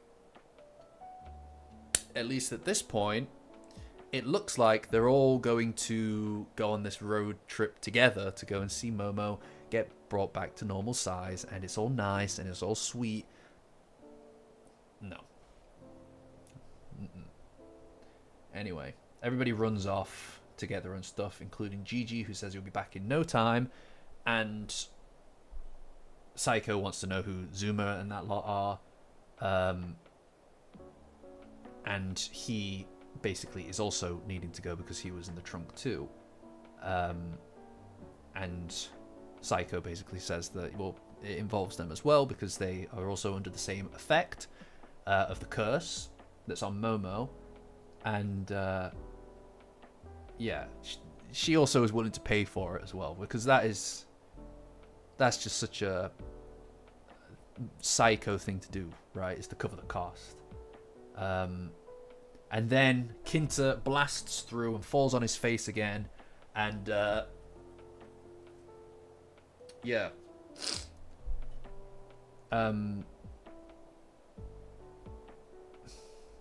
Yeah, he falls on his face again. And basically he's found the teacher that's been blackmailing her. And they've taken Koki to the gym. And the class rep, Rin, is watching. This is like, everybody's involved, guys. Everybody's involved. This is going to be huge when it eventually... Yeah, I suspect that the reason here is the... Obviously, this ritual needs to be done on some specific moment. Probably this moon, right? Because Psycho is pretty much in like action mode. There's going to be a supermoon, and they need to be there for the hours of the Ox on the day of the supermoon. Like, they obviously need to be there ASAP. And because things are... Yeah, exactly. Things are getting worse for them. They need to go and get it done now, or else things will pretty much be irreversible, I presume. Ida, because she's a badass, steps up and says she'll stay behind and everybody else should go. She addresses Momo by her first name and says to leave it to her and just make sure that she gets back to normal. Because they're friends. There are some people who think that they hate each other, but they are friends, right? And this is it. All of these people are friends. Like, you know, like some of them like each other a lot, but they are friends, all right? So they don't hate. Nobody hates each other, even though they argue all the time. That's just their thing, you know. Momo and Okurun argue all the time, but that doesn't mean that they don't like each other. They like each other a lot. And it's the same with Ida and Momo. There's an understanding there. And then Okurun says that he's going to stay behind as well, which Ida loves. And this is a really nice moment, actually. This is like the best moment that we've seen between Momo and Okurun this arc. Because he's just like... This is not the same guy. Right? This is not the same guy that we started the... series with. He says to her that he's been waiting forever for her to turn back to normal, and he desperately wishes that he could see it happen, and then he says sorry to her, to Momo, but he can't go because these are his friends, right? He needs to be here now, and it's just like this guy, right, goes his whole life without having any friends, just completely alone. And the moment that he has friends, it's like, it's ride or die, right? It's here and now. He's so dedicated to his friends, and he's changed his demeanor so much. I can't imagine early Okurun talking like this to Momo or anyone, especially to Momo. But there's a trust here. And there's this idea, I suppose, that they've both got stuff to do and responsibilities to do, and that's important. You know, that matters a lot. And Momo then reciprocates and basically says that she's got Psycho with her, and that he should go and see to make sure that their friends are okay. Which is nice as well, that they're all calling each other friends too. It's great. It's just wholesome. They need to go. There's a rush on both ends, and yeah, there's this. It's funny, really, because I feel like the past few arcs, maybe not the Ombudsman arc, but they've been forced apart. You know, a lot of trouble when it happens in this forces them apart. And you know, the last time that they were apart, Okurun had to leave last time as well, and you know, it was bad. Bad things happened. She she had this curse, and he barely made it in time, and he was just on the verge of the end essentially before he managed to pull through. He got there just in time, and he's got a lot to be afraid of. So he asks her, please just get back to normal and come back. And she says that she understands and promises to do so. And, you know, this look that he gives her, here, this like sad, terrified look, it makes me nervous, right? Like that makes me nervous, because there isn't. I feel like there's obviously a lot of emotion in that, but it does have this weird kind of sensation of foreshadowing to it, of something to come. This whole conversation has an undertone of something happening to it. Yeah, I mean, I still stand by my previous.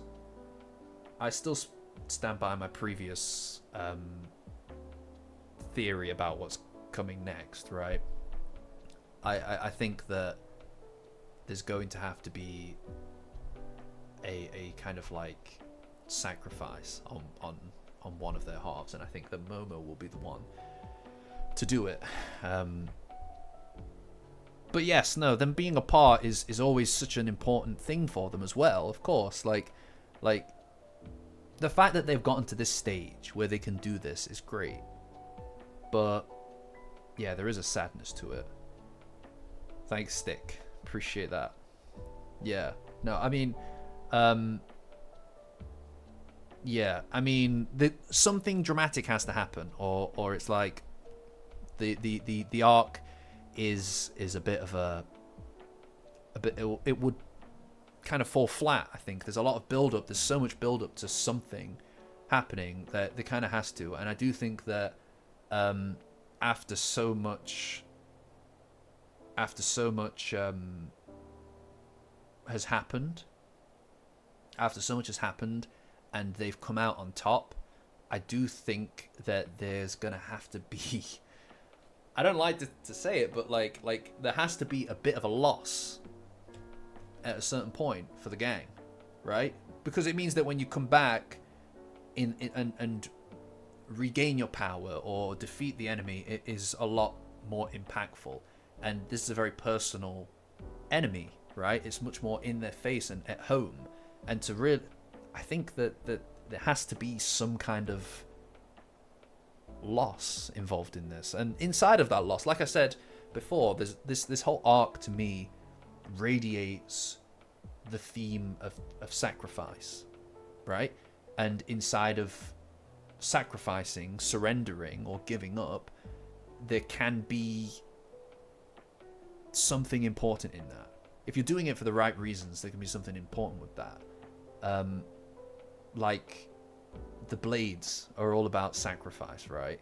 Like you have to willingly surrender your abilities. Koki's whole thing was that she essentially gave up on a lot of her stuff, whereas Airo didn't. And her family are kind of awful for not acknowledging the fact that she obviously didn't have that much passion for these things. I don't know, until the arc's done, until this arc is finished, we can't know one way or the other, right? But I do think that, I mean, it's Dandadan, right? In the end, it's going to be fine. Like, I believe that in the end, everything will be fine. They're not going to not make things fine. Like, there's too much build-up, and I believe that Tatsu cares too much about his characters having their happy ending to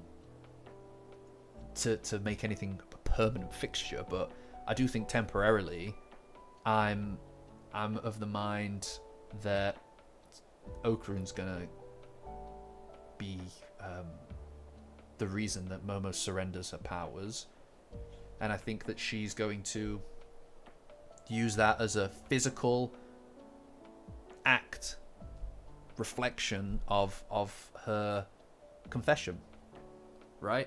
Like, letting her guard down, surrendering, not just her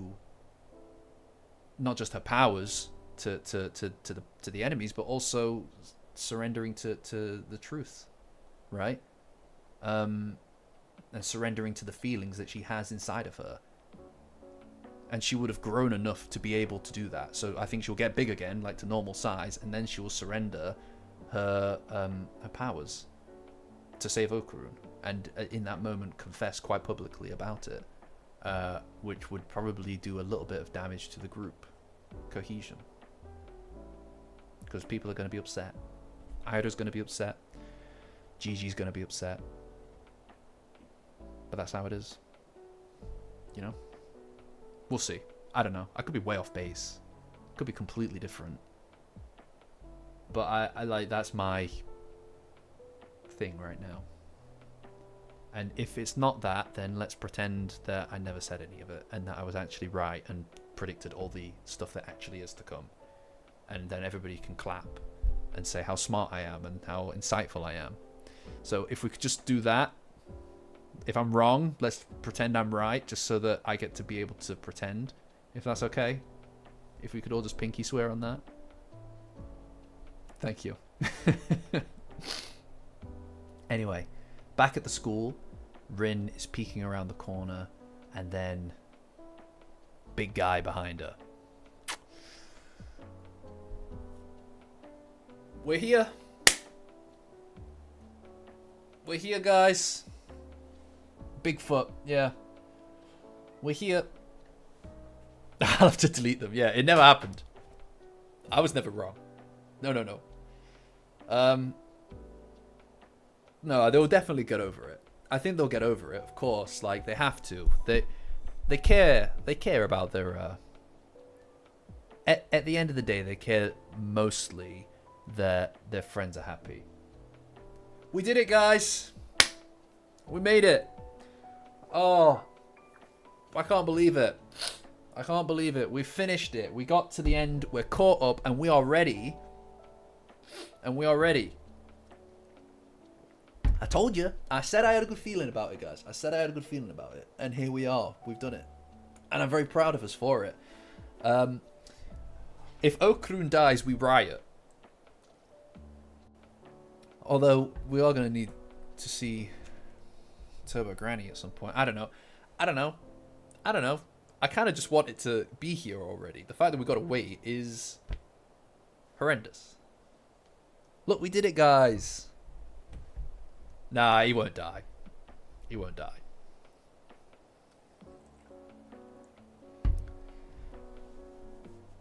I can't believe it.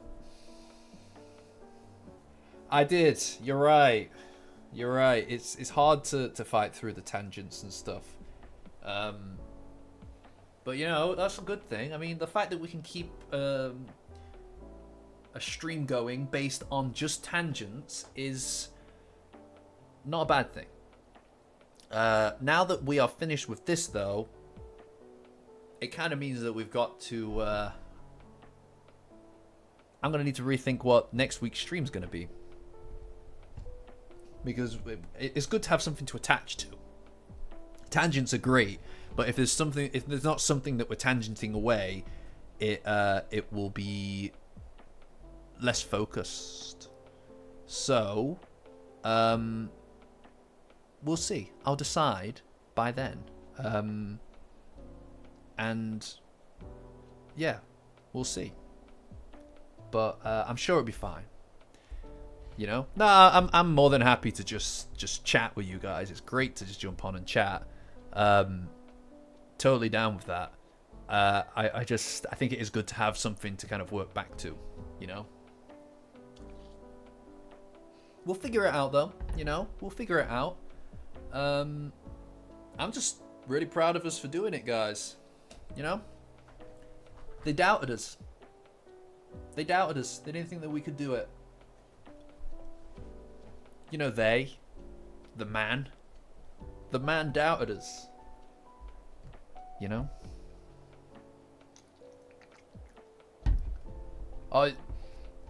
You know? No, neither of them will die. Neither of them will die. And if if somebody did die, it would be very, very, very temporary. You know? Oh, I don't know if I have that in me, Eric. I'm not really a theory kind of guy typically, believe it or not. I just I don't know. Like I love story. I love plot. I do love the story of Dandadan. I do. But I'm much more of a character kind of guy, if that makes sense. Right? Like, I like thinking about people's characters and how they could end up, or what it is that drives someone or a character to be or behave or act in a certain way. I'm not as good at predicting where stories are going to go because they can just get wild quick, right? Yeah, I know. Maybe we've always been here, guys. Maybe. I'll have a think about it. If you guys would, let me think. If you guys wanted to, we could do that whole from stage 1. Right? We could do that for like chapters 1 onward. That would be crazy. You got to realize what you guys are asking for, because you're gonna all have to be here every week. Because if I get into volume 3, and it's just me here. All right, see you, Pooty. If we get into 3 volumes and it's just me here, I'm gonna feel very disappointed. Look, hey, maybe we could do that. To be honest, it would probably take us years, but that's years of content, guys. That's years of content. You know? Maybe. Have a think about it. I think we should all have a think about it. I think we are pretty committed. Oh, I know. Can you imagine? Maybe. I'll have a think about it. Because, what? We're talking 2 chapters. 2 chapters a week.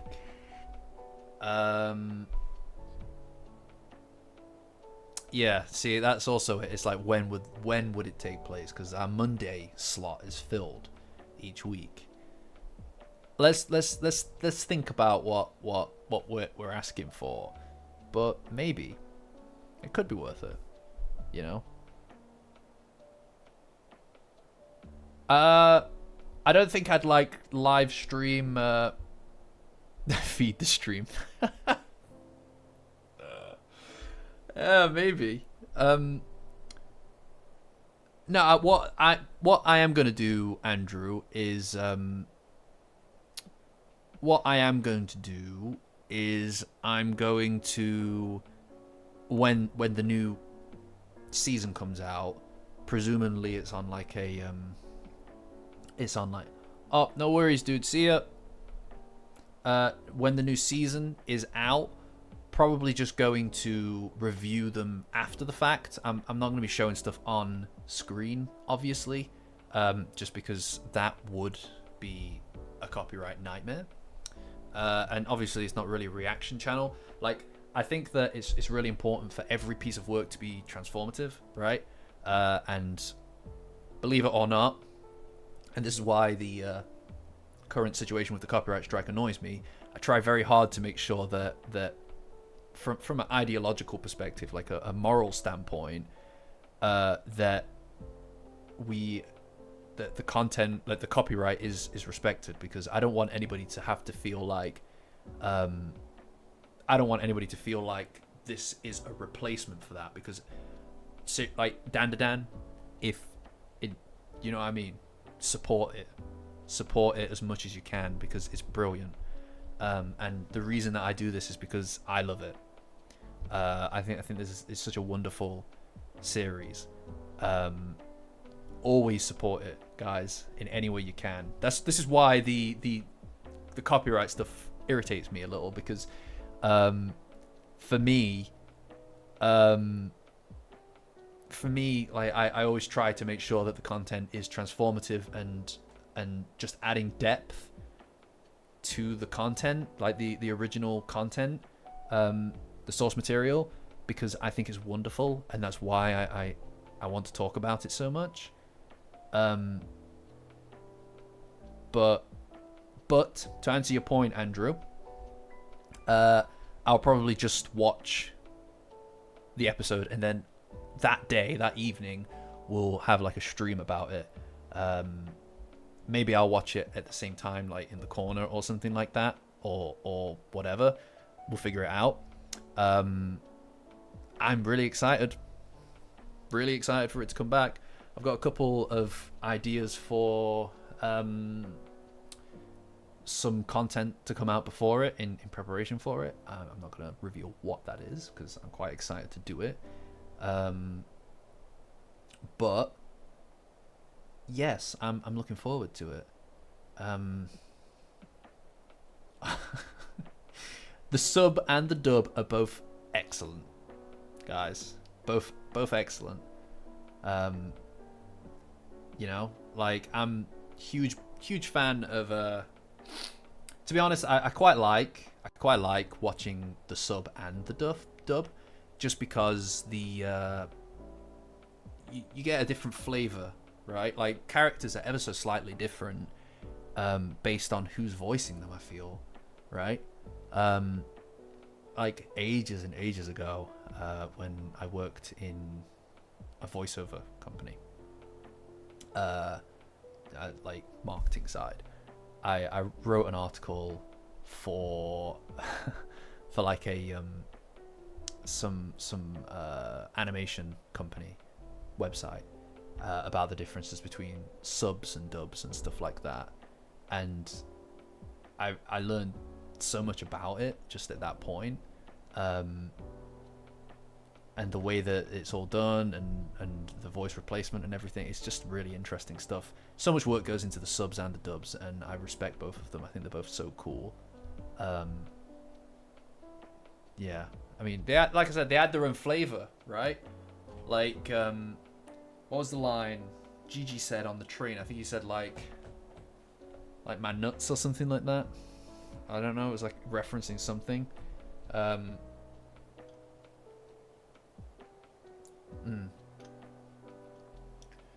Yes, the answer is both. Both are excellent.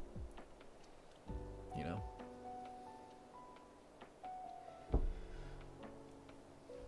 Yeah. No, I it was D's nuts. That's what it was. You got it. Nice. Yep, everybody. Everybody in the chat. Thanks, guys. Yep. D's nuts. See. Yeah, no, I totally. The Japanese is like that. My personal preference is to watch the sub version. But I always go back and watch the dub as well. Like I go back and watch the English dub, just because I want to have seen both. Right.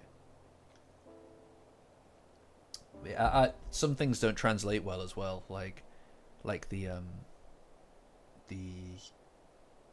Roman tongue swords thing, like that line gets changed depending on the language, right? Because it means something different to each language. Not every language is going to get a one-to-one transition or translation, right? So you got to transcreate just a little bit. But yeah, well, I think it as well, like with the Japanese, I feel like I'm a bit more. I have to obviously focus more on what's happening. But if I'm like doing other stuff, and there's something that I've watched before, and I don't want to focus on it fully, like it's going to be a bit in the background or something, I'll put on the dub if it's good. I like my brother got me to watch the Death Note dub. That's good. Like the English dub for that was good. Completely different feeling of watching it. It's like you get to watch it again for the first time. And the Cowboy Bebop dub is unparalleled. Perfect. Yeah. But yeah, I mean the different strokes for different folks, you know.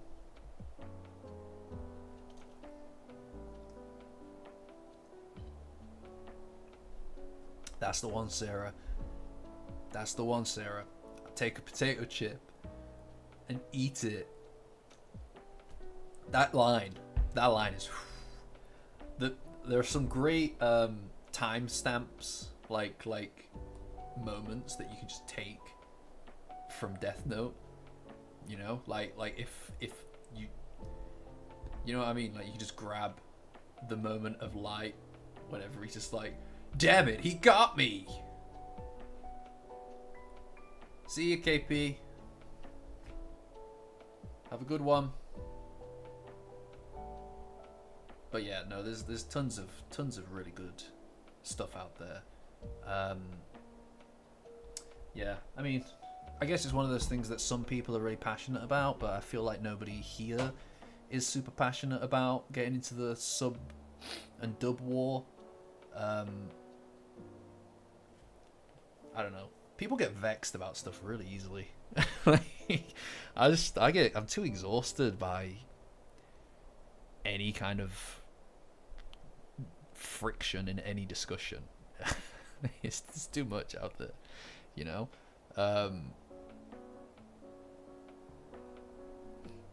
Yeah, it's definitely always worth watching both, in my opinion, if you have the energy all the time, you know. Yeah, I think I've seen that edit, guys.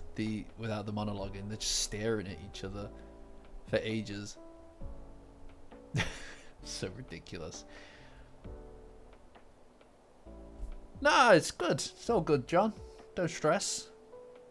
Don't stress. I think it's fine. I mean, like, we can talk about it, guys. It's great to talk about, you know. I mean, no one's gotten weird about it, so it's like, you know, totally down, you know. For me, it's just another thing, right? Like, I think everybody has a preference in everything, you know. Like, it's impossible not to. Everybody's got a favorite something. Parents have a favorite kid. Like, I'm sorry, but it's true. If you think it's you, it might not be. Yeah. Yeah, it just feels like we're having a chat, guys. Pussy, yeah. Yeah. Tell me about it. Yeah, I mean, I don't know. I think there's a really positive kind of little community anyway. Like, I don't think that there is anything here that's oh, hey, did you grow up with a family pet? You know, that's the question. Yeah, no, I mean the yeah, there's a positive community. I think everybody's here for the right reasons. So doesn't matter. Like, it's good to have these chats and stuff, just so we know that we're not going to get vexed about it when we're talking about it, right? Like, I think I've said it already, but like, especially with YouTube, or to be honest, just on the internet, like, it really pays to be controversial with people, I feel. You know, like, the most popular stuff that you see online is this thing that everybody loves sucks, right? And here's why that thing that everybody likes is lame. But I just don't have it in me, you know. I don't have that in me. Like, how are these people so negative? I love things that I love, believe it or not. A lot of stuff that is good is just good sometimes, guys. And, you know, we're all here because of Dandadan, right? obsessed with it, and it's like, well, I would prefer to talk about why I'm obsessed with this thing as opposed to hate something that everybody likes, or even worse, hating on something that not everybody likes, right? That's it, Tim. That is exactly it. Yeah, of course.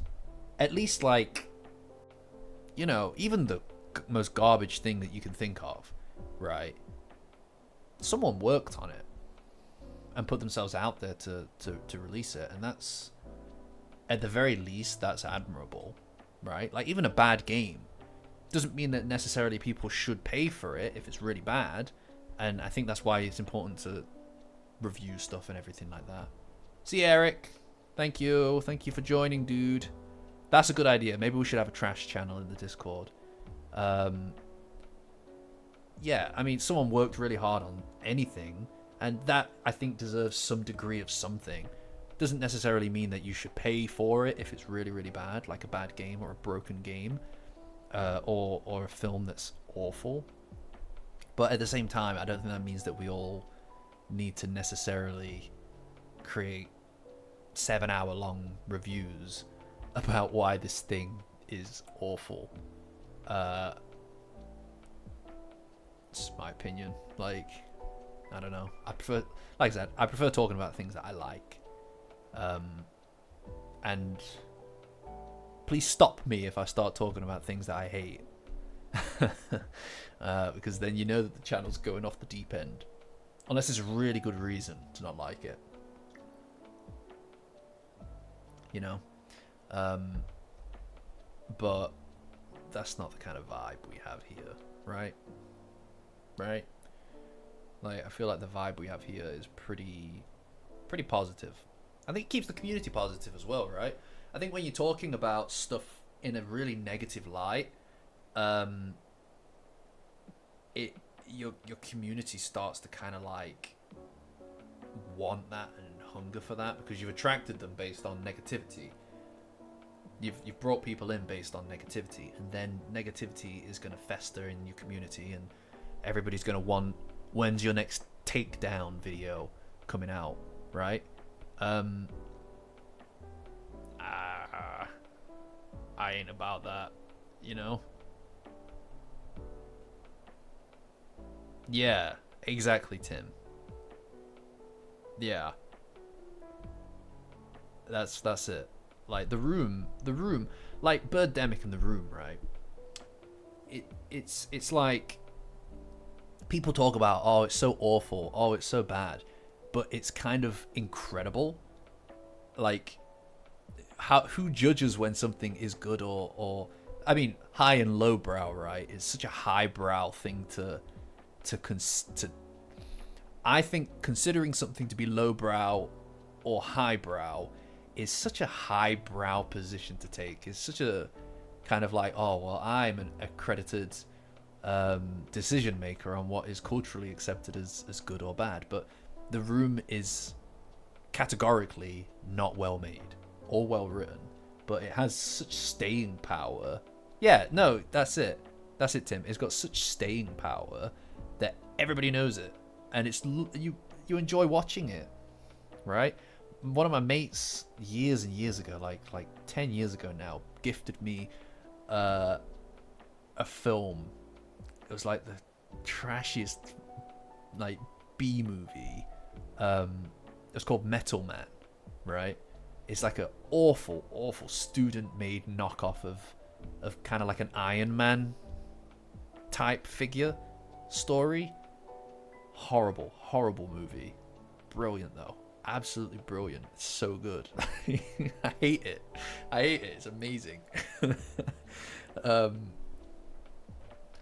Yeah, that's it. Like, I think as long as you're not, you know, as long as nobody's paying like for something that they're essentially getting missold on, you know, if you're getting missold on something, then that's one thing.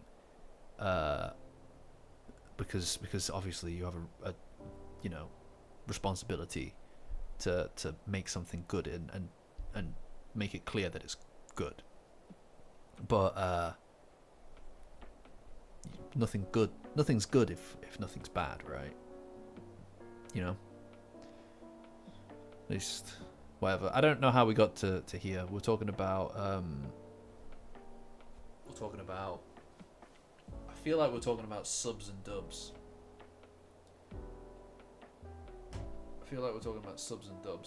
I don't remember. Guys. Truthfully. But that's okay. This is like a huge tangent. Because there's not even anything to tangent away from, actually. I just closed off the music. Well, I guess that's that. That's the stream.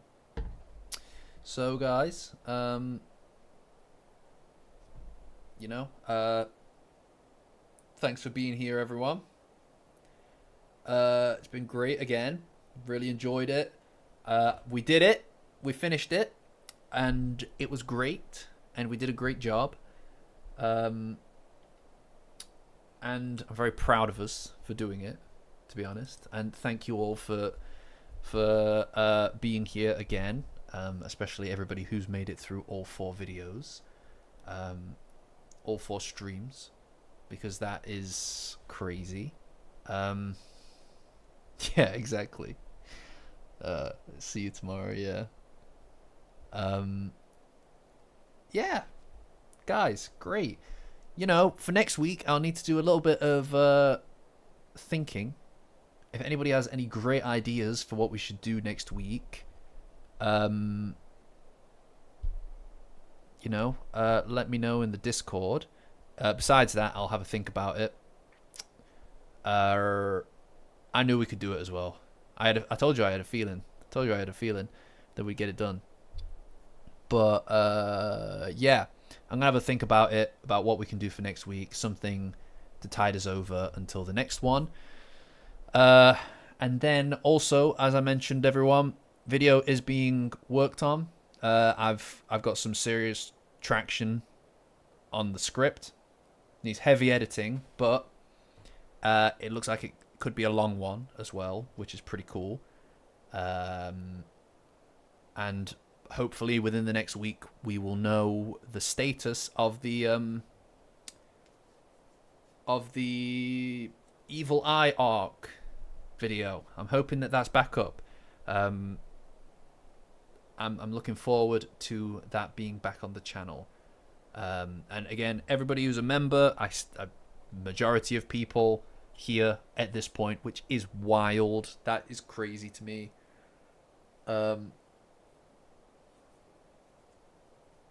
Thank you. You know, that's huge deal. I think I will do a premiere on the next one. I really enjoyed doing the premiere. I really enjoyed doing the premiere last time. It was a great way to get everybody on board. And yeah, it was fun. I enjoyed it. Yeah, there's a lot of functionality in YouTube that I haven't even tapped on yet. Like there's a ability to go straight from a stream into a premiere, or a premiere straight into a stream. I don't know whether or not that's something I would do. I don't know if that impacts the availability of the other video, like the main video, so I don't know if I'd do that, but yeah, premiere is definitely something that I'll do. Now, the live chat for the stream takes about a day. Yeah, Stick. It takes about a day before it's available, because the video needs to process before it's completely uploaded. And until then, it's just the video in low definition, so standard definition. So if you want to re-experience any of this enjoyable stuff, guys, then you know, sometimes it's better to wait for a day, but it's down to you.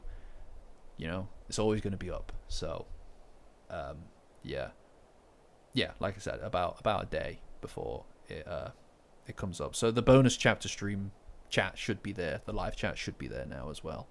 But yeah.